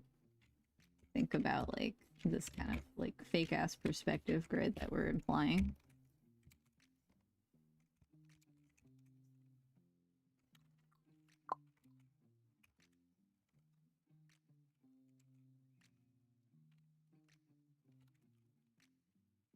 Okay. Cool beans. I do feel like that was actually pretty helpful with the cylinders, because like understanding that like if I draw the cylinder like this and then I like kind of bring this out for the shin, actually that's like really helpful.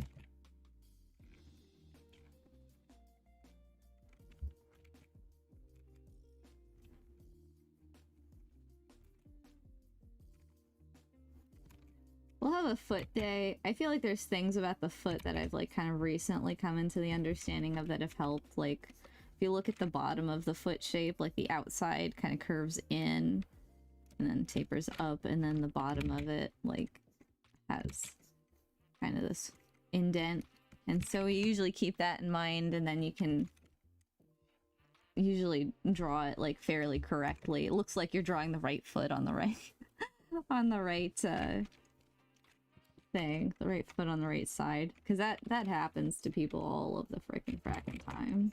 I know it happens to me. Like, man, I'll tell you what, there's been times where my mom's like, I had to ask my mom what she thinks about like work that I've done, and usually she's like, oh my god, so cute, because like I do a lot of cute work, like for work, but sometimes, man, sometimes I get that note like, that foot looks like it's on the wrong side, and I'm like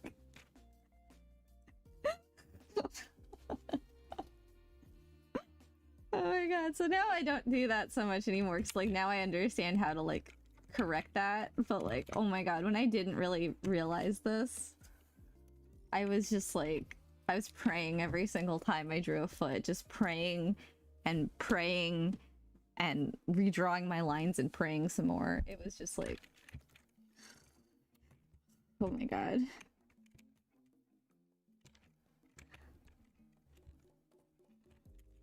Like,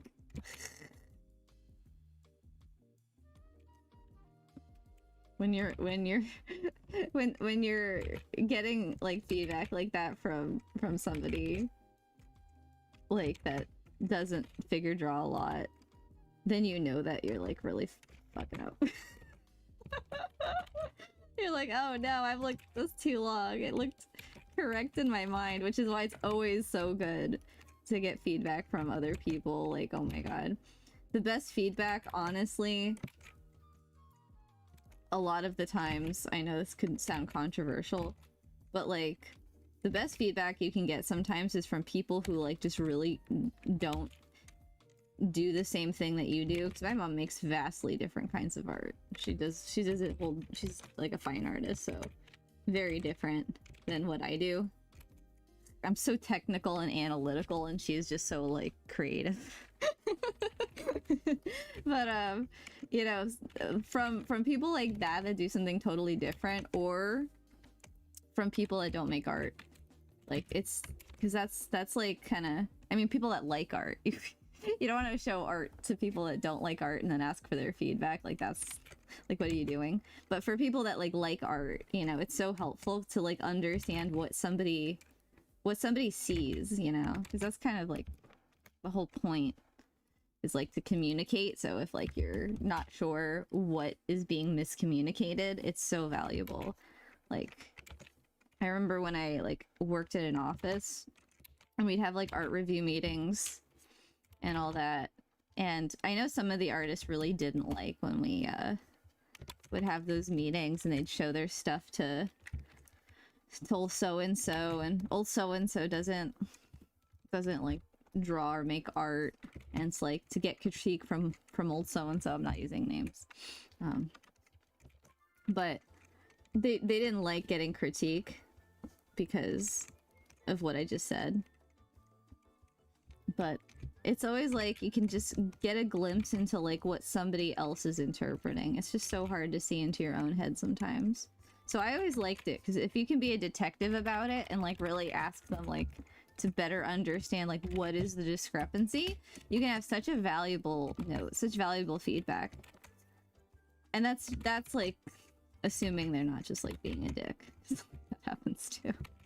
Just sometimes like someone's just mad about something else, and then it comes through their feedback and it's like, are you talking to me, or are you talking to that situation that happened this morning? Are you talking to me, or are you talking to like your art school teacher, your high school teacher? So sometimes that happens, but I find that it's like, it's really helpful. The only time I get pissed off with notes is like if something is like finished and everyone's approved it a million times, and then somebody comes in and they're like, hey, actually, like, maybe you could change the color of this, or maybe you could change this thing. And it's like, I just turn around, I'm like, you son of a gun. You saw this 5 million times for 10 weeks and you didn't say anything, and now it's live on the website. It's so dead done over with it now. That's when I get irked. But short of that, you know, notes are helpful. Ask for notes. Oh gosh. Okay, I'm gonna draw this booty because like this is a good booty. There's a lot happening in this booty though. I'm a little afraid. We're gonna just take it one step at a time. One stizzle at a dizzle. So we're gonna start with this little, like, this is the little flat part. Just like in the front of the pelvis, there's like this little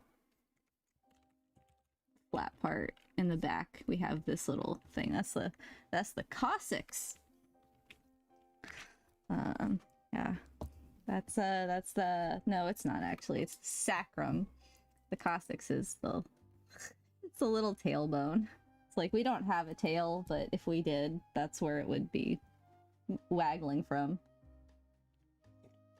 I think there is that movie Shallow Hal, and Jason Alexander played a character who had a tail.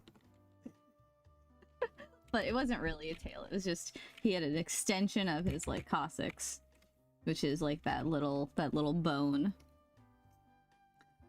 So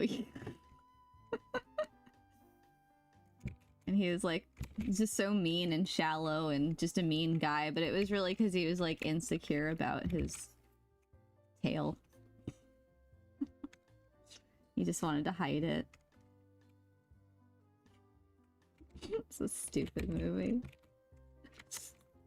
But I love Jack Black, so I'm okay. I'm okay with it.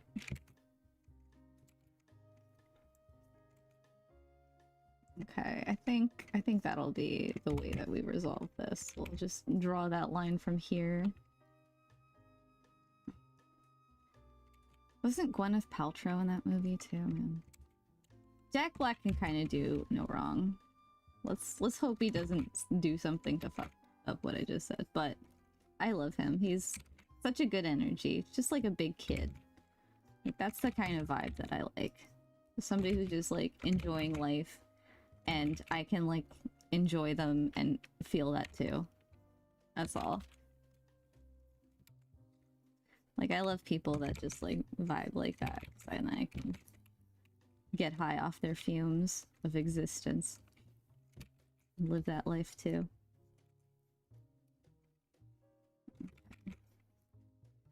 Witty, interesting. Maybe I didn't make this tall enough. I don't know. It'll require more reconnaissance. Because he drew some things that I'm not completely understanding. So let's take a second to digest this. So is this like the...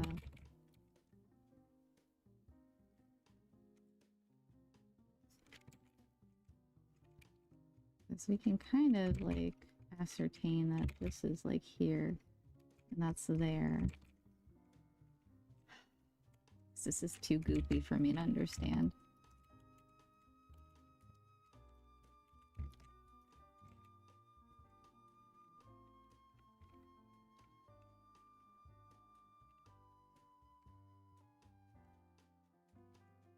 So, is this what's happening? Okay, I'm gonna kind of assume this is what's happening, then we have some like bum coming over it. Like a little bit of that action kind of cheeking out underneath that guideline, that tendon. That's what I'm gonna guess. That is my best guess.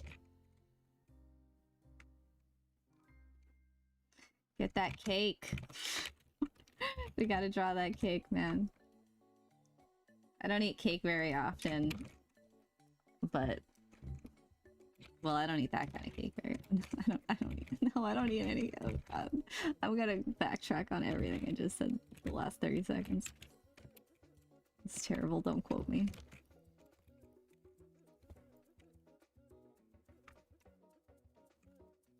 Good old bossa nova. Okay, so I think that that's kind of what's happening.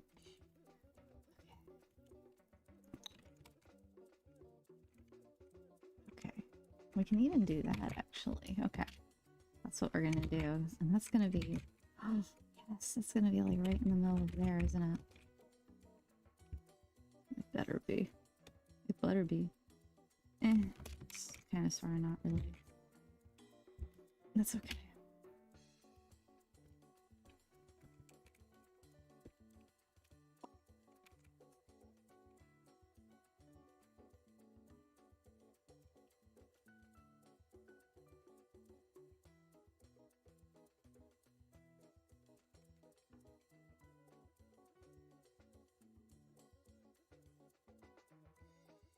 So, like, how is he structuring this?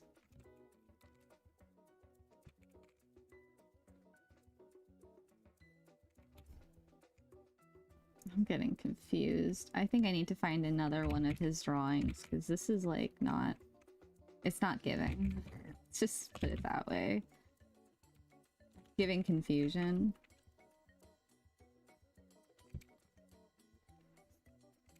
But I think if this is it, then maybe we can...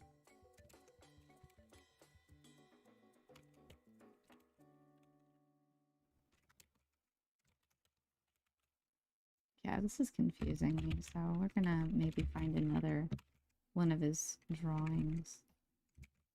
Maybe this can kind of relate to that.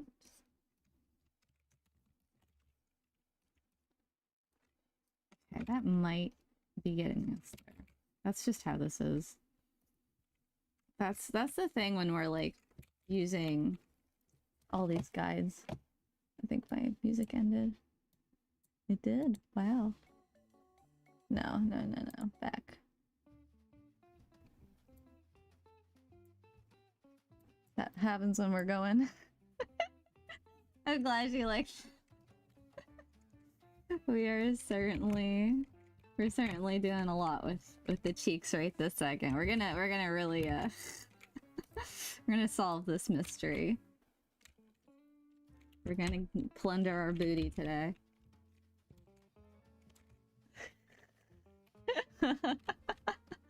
Oh my god, yeah, right? I know. Like that show, like if like you did like a pie chart of my brain, like the first bunch of seasons of SpongeBob especially would be like a noticeable percentage of my brain power.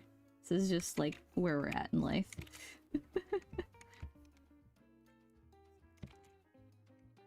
Which, you know, it's funny because like you wonder, like, are younger generations like, you know, are we just like out of touch as like millennials, as like elder millennials? One can call us. And like honestly, I will tell you, honestly, we're not. Honestly, we are like we're kind of like right there. Like that is the funny thing. Like we are kind of like right in line.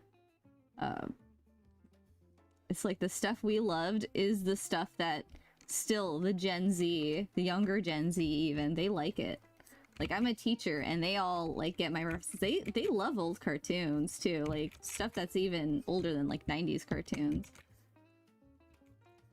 Like, sometimes I'm, like, shocked at, like, how far they go. Like, they get into, like, I don't know, old shit sometimes. So, yeah, we're right on the money. We're doing pretty good. I'm with it. I'm hip. Oh my god, I know. Beep beep boop bop boop bop.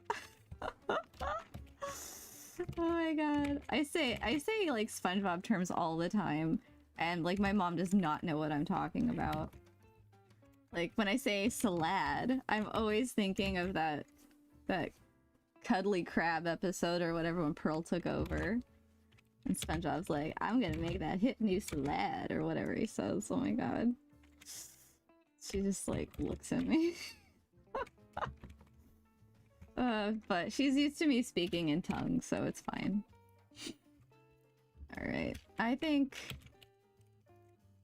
we're gonna move on. I think this is okay. We're gonna have to have a butt day. Literally, like this is we're in Legville, but we need some booty time because like this is just the only way we're gonna cover every base, every mountain, climb every mountain, clap every booty. The booty is like integral to the legs. It is like the conjunction of all things booty. So we need to go there. And we will. Oh, that's where that is. Is there anything on this layer? No, this is an empty layer. Okay. So now I'm gonna figure out, like, how does this all relate to the rest of the body? Because, like, we can't just do leg studies and then not relate it to the body. So let me find some good references to help us. That's not bad, but it's not great either. because we don't have a head on the body. Oh, that's pretty good. I like what he's doing here with really quick. I like that we have this happening. This is really nice because like it's kind of combining a couple things. Oh, this is nice actually. Because we have this and we have this. Yeah, that's nice. A little less taper.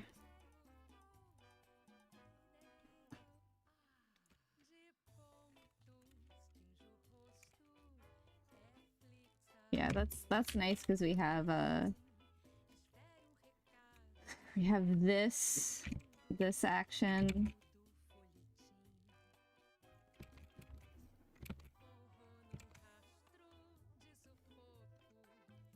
But then we also have like what I was talking about with the gesture. I mean, it's a gentle curve here, but we can kind of like combine the best of both. Although actually for this leg, since this is bending in, I would actually do it on the outside. So sometimes like when that's the case, you just want to think about where the stretch is happening. The shoulder is the same. We're not really going into like arms as much today, but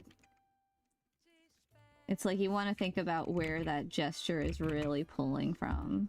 So like for the arm, usually you're going to have the arm kind of come out from the armpit. That's where the gesture is going to flow from. So like if I just have an arm kind of down here, let's make that darker. This is the armpit, and then the rest is going to kind of like build off of that armpit. And then it's going to meet the wrist bone. Actually, it's going to flow through the index finger when it's at rest. That is kind of the trick of the hand. That's how you can know how to draw better hands. And then the thumb kind of branches off. But if the shoulder is kind of going forward, you know, like let's say they're kind of doing something like that. If the shoulder is pushing forward, then the shoulder is going to be like where that gesture starts from. So it's not going to be the armpit at that time. Because the shoulder is what's guiding the movement. So that's kind of what you want to think about with gesture. Like, what is guiding the movement? What is pushing the movement, really? If there's nothing, if it's neutral, it's going to come from those connection points to the large forms. And if it is active, then it's going to actually guide and lead the action. So it'll push. But here, it's not pushing anywhere, so it's neutral. Passive. Active. Papa. So this is active. So it's gonna, instead of coming out from here, it's gonna come up from that connection point, like so. We can even kind of guide it around the hip, because this will kind of get us there.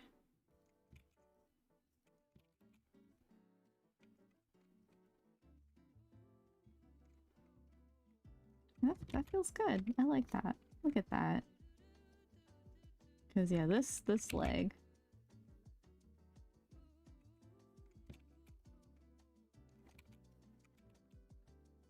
And then that'll kind of come back to that ankle. Okay.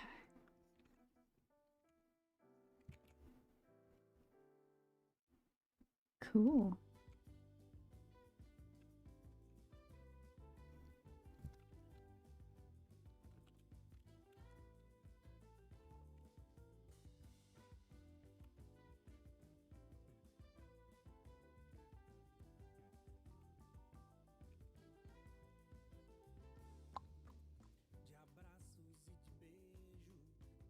I feel like I'm going on vacation listening to this music.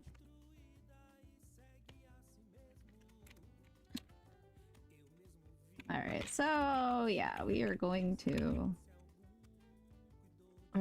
again, move on to like relationships between the whole thing. But this was a good one to look at, so I'm glad we did. Because there's a bit of good information from this like big long straight.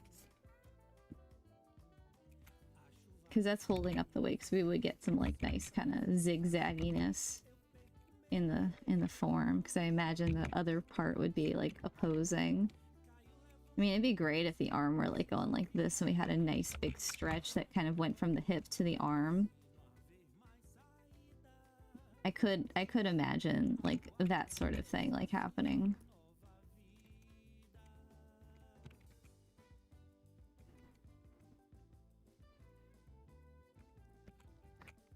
Let's make this a muscly dude. That's what we kind of have been doing this whole time.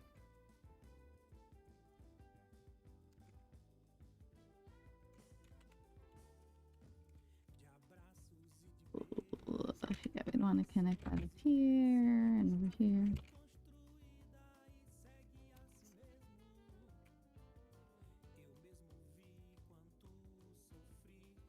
Look at him, he's like dancing.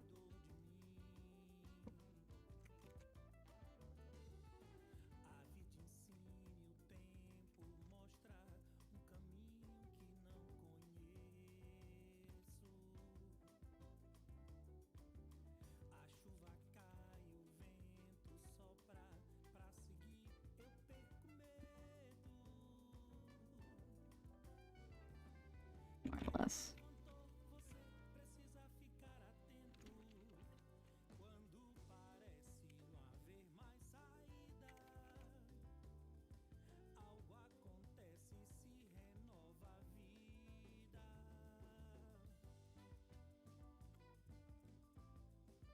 Yeah, cool.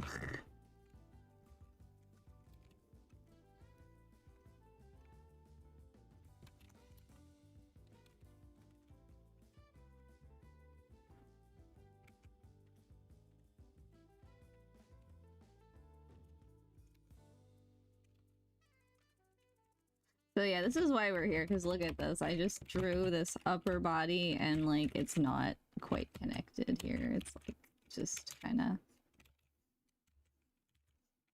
And that's what I want to fix, because like I have spent too much time studying these things separately, and then my proportions get off when I try and connect the two. And we don't want that to happen. We want to fix that. So let's see. So what really happened? That's the good thing about just like free drawing. So I didn't know what to do proportionally. And also he got too long. Got way too long. So I want to really keep in mind overall proportions, relationships. Apply. I want to apply. No, we are at D. Thank you.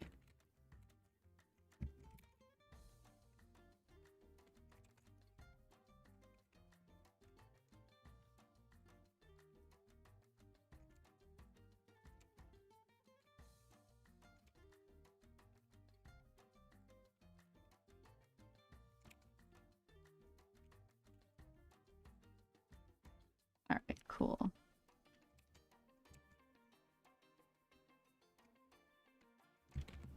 Cause yeah, we got this looking alright. Alright.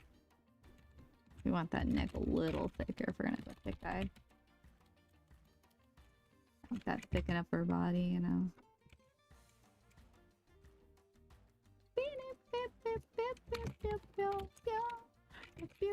Alright. Anyway, we're gonna not spend too much time.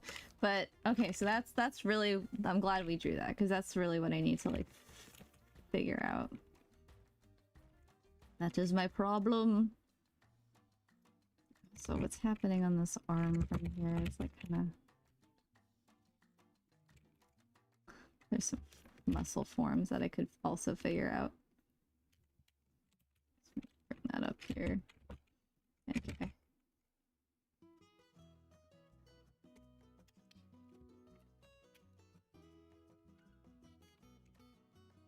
Okay. Yeah, there's a lot of muscle forms in the chest that I'm still kind of really getting comfortable with. But, yeah, not terrible. But we want a little bit better than terrible. We want to, like, understand what we're doing.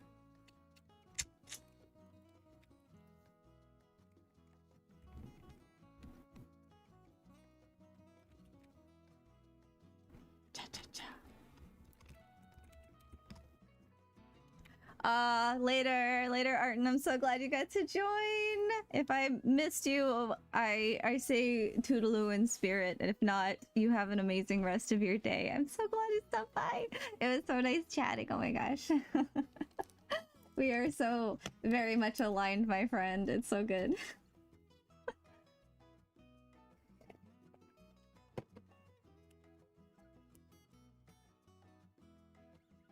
All the hit people eating salads, exactly. Oh my god. This is a good leg next to here. We're gonna save that. Okay, so yeah, now it's time to do more of this. Time for him to come out.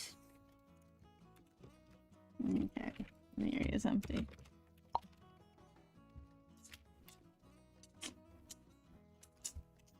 Okay, we're gonna do a bit of that, and then we're gonna head out. This has been a great stream, though. I know I started a little bit late. It took me a minute to... I'm still getting used to getting all the reference together first, and I kind of have a habit of collecting more reference than I need.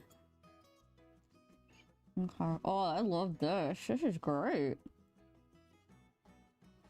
This, like, cylinder idea? That's pretty gnarly. That's good. Oh, these are some nice ones too. They do it in a different way. They show stuff a little differently. So let's see.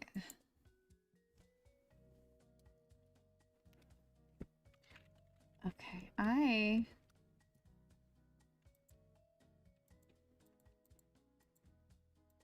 these are some really nice drawings here.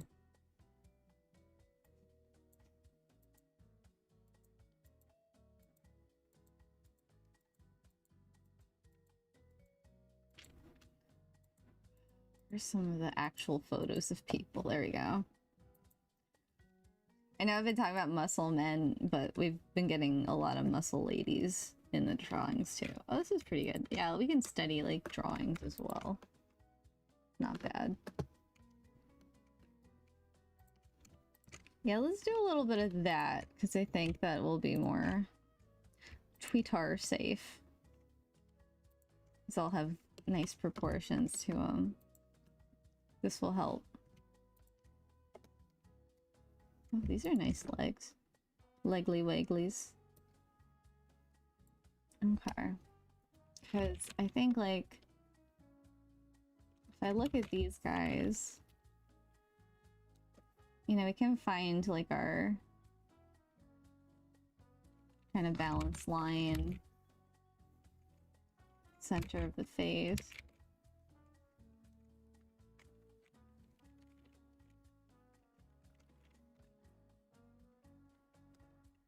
So it's the proportions. That's what I'm really kind of looking at. So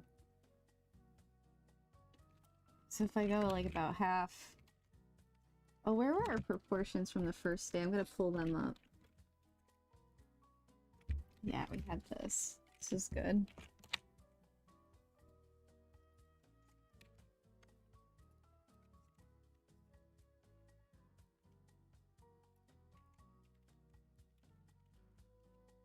We're gonna keep this part of it. Yeah, we did a little bit of this on the first day, but I'm glad we expanded, because like now we can like really have a lot more like ability to like look at that. We can like add a whole foot in here. Look at us.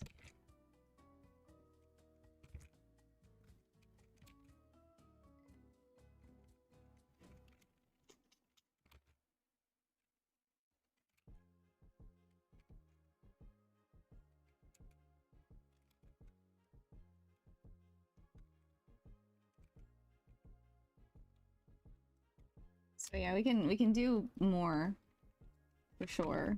So that's a nice thing.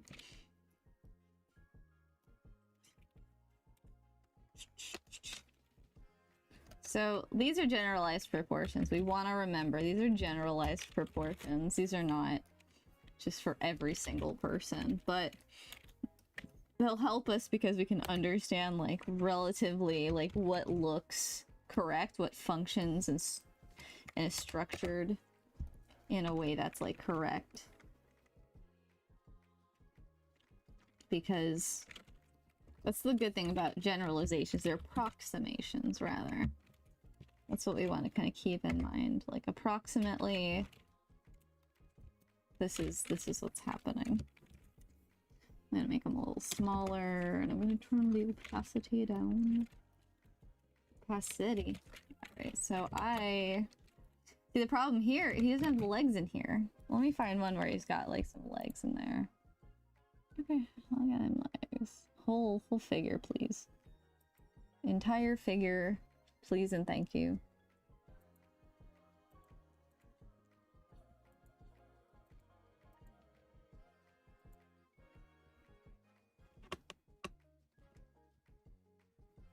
There we go. Ooh, I love this. Oh, yes. Give me that form, baby.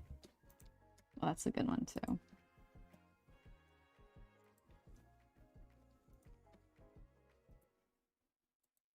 Okay, yeah, this is good. I think. There's not a fox side in the bottom.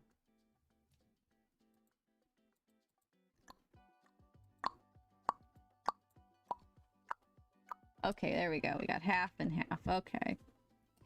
So this is the approximation. The pubic bone where those pelvic twist tilt rather. That's halfway. So if we're drawing that muscle guy, we'd want this like more like that. I'm like measuring on my thing. You can't see it. You can't see me like using my fingers and measuring, but I am measuring. All right, so then if we remember, okay, so like halfway. And then here, shoulders are like a third. Yeah, proportions are absolutely our friend.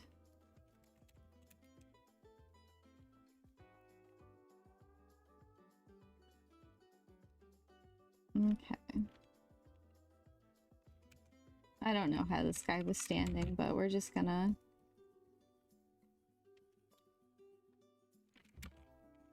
draw our own pose.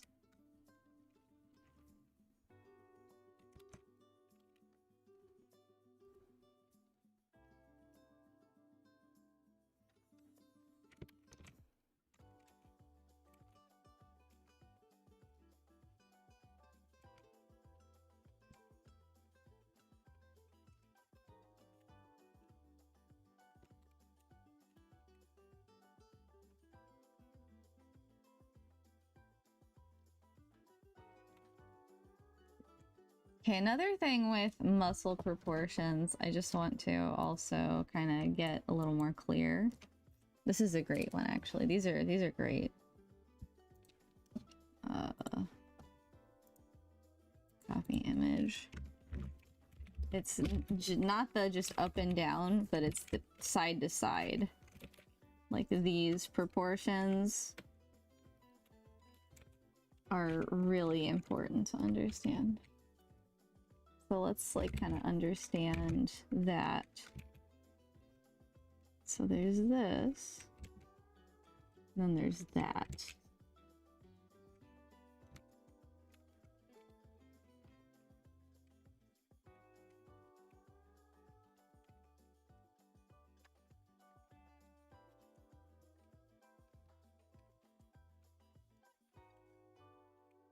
It's like my drawing looks like got a booby on one side. Not that kind of booby. There we go.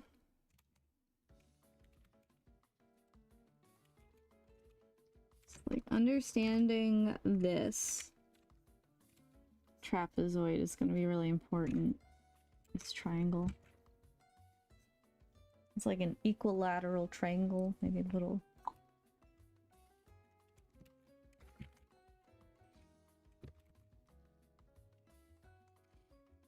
That's not a box. I'm not gonna keep that as a box. I'm actually gonna kind of triangulate that because we can always bulge out. So this is my kind of relative proportions I'm thinking about. Because this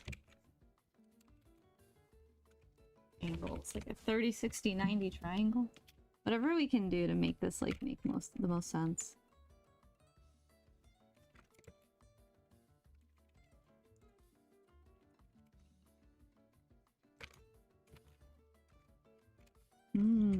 That's interesting. That's an interesting thing. That's interesting. Interesting. Okay. How much is this proportion though?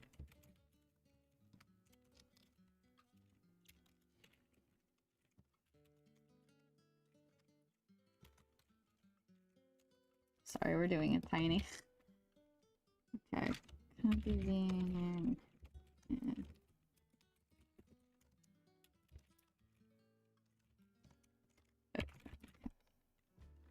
So it's a little bit bigger than a little bit smaller than a third. Okay, so this is like what I do when I'm breaking down character designs. Like I just do this because this is what really helps to like understand what's happening. Okay, so what I'm noticing is like this is more like half. This is more like half. And then this is like less than half, but I think I almost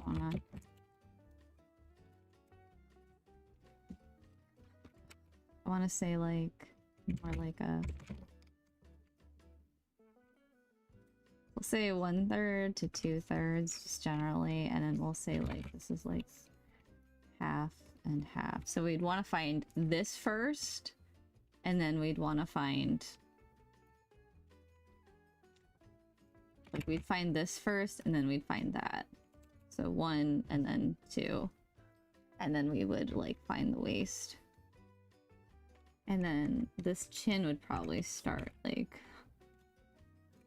probably higher up. It'd probably start about here, honestly. So we'd have like her head. Let's get a darker color.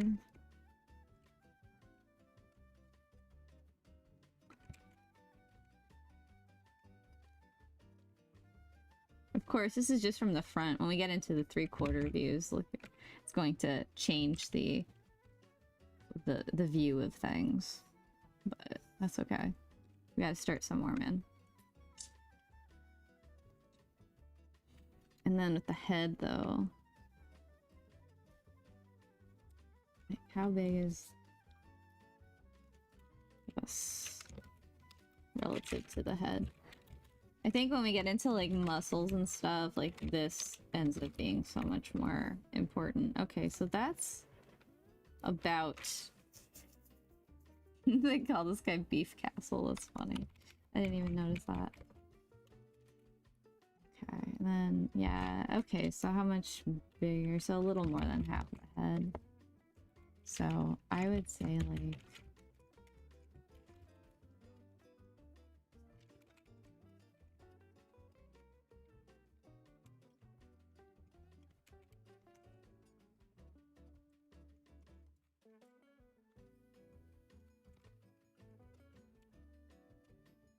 so you want his head to be a little bit wider than or his waist to be a little wider. I mean, it depends how stylized we're going. We can go really stylized. You know, we can go like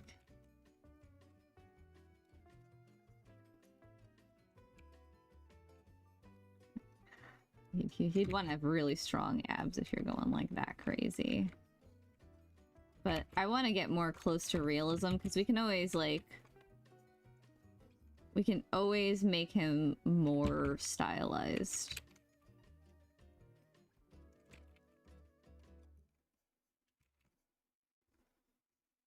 Yeah. Anyway.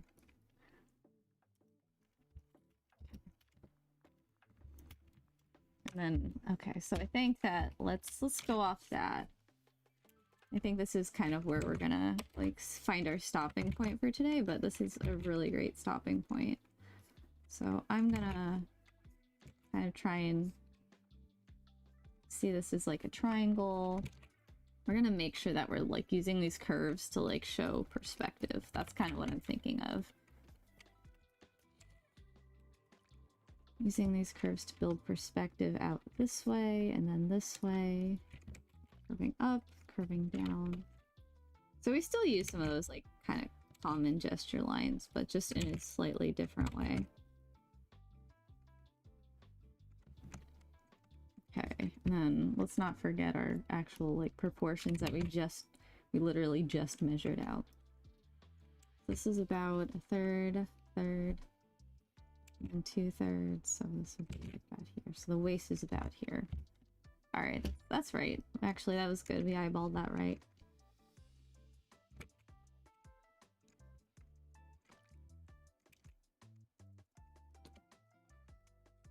He's really muscly, this guy, man.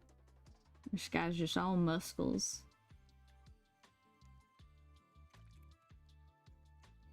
We want the, always want the, whatchamacallit, the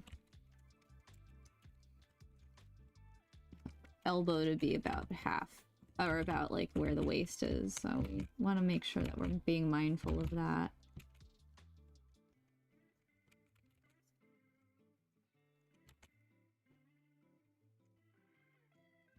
We need, like, a proper arm day, but that's okay. We need an everything day. We need an everything day, like, multiple times, and then we're good. Then we'll get it. So that's fun. We'll get to come back.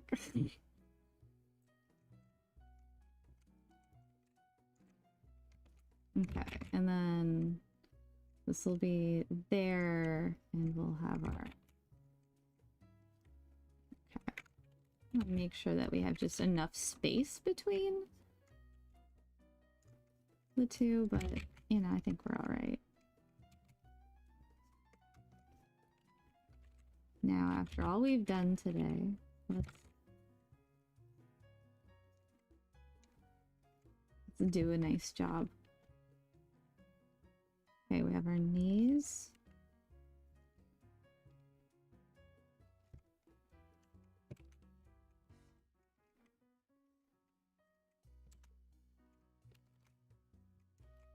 Based on everything we've learned here today. Okay, we didn't really do like the side view. That is one thing we didn't really do, so whoopsies. Again, that's why we need to just have an additional leg day, that's all. That's all. You know, only so much learning in one day. We need to like have some rest time to integrate, to retain the information, for me to do some drawings and find out what is still not making sense. But then to decide that we need to also have a foot day. But, you know, I'm feeling pretty darn good about this. So, like, look at us. We've done it. It's like South Park. I've learned something new today.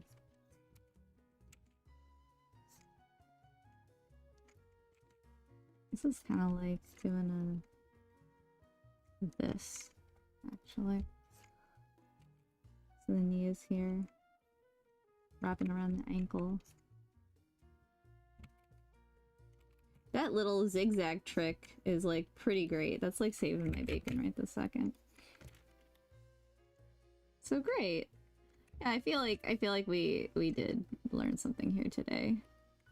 So we'll continue with this more, you know, next time we do stuff. We'll probably review this next time we do our workshop or study time. Next time we study together, we will review some of this stuff. But yeah, this was really fun. I feel like we did get somewhere. I feel good about where we got today. We learned some things. We found some new relationships between things. We had some time with friends. This foot is not right. 1 second. We're gonna fix that foot not being right. There we go. That's better. Much better. That's makes more sense. Just like pose wise. All right.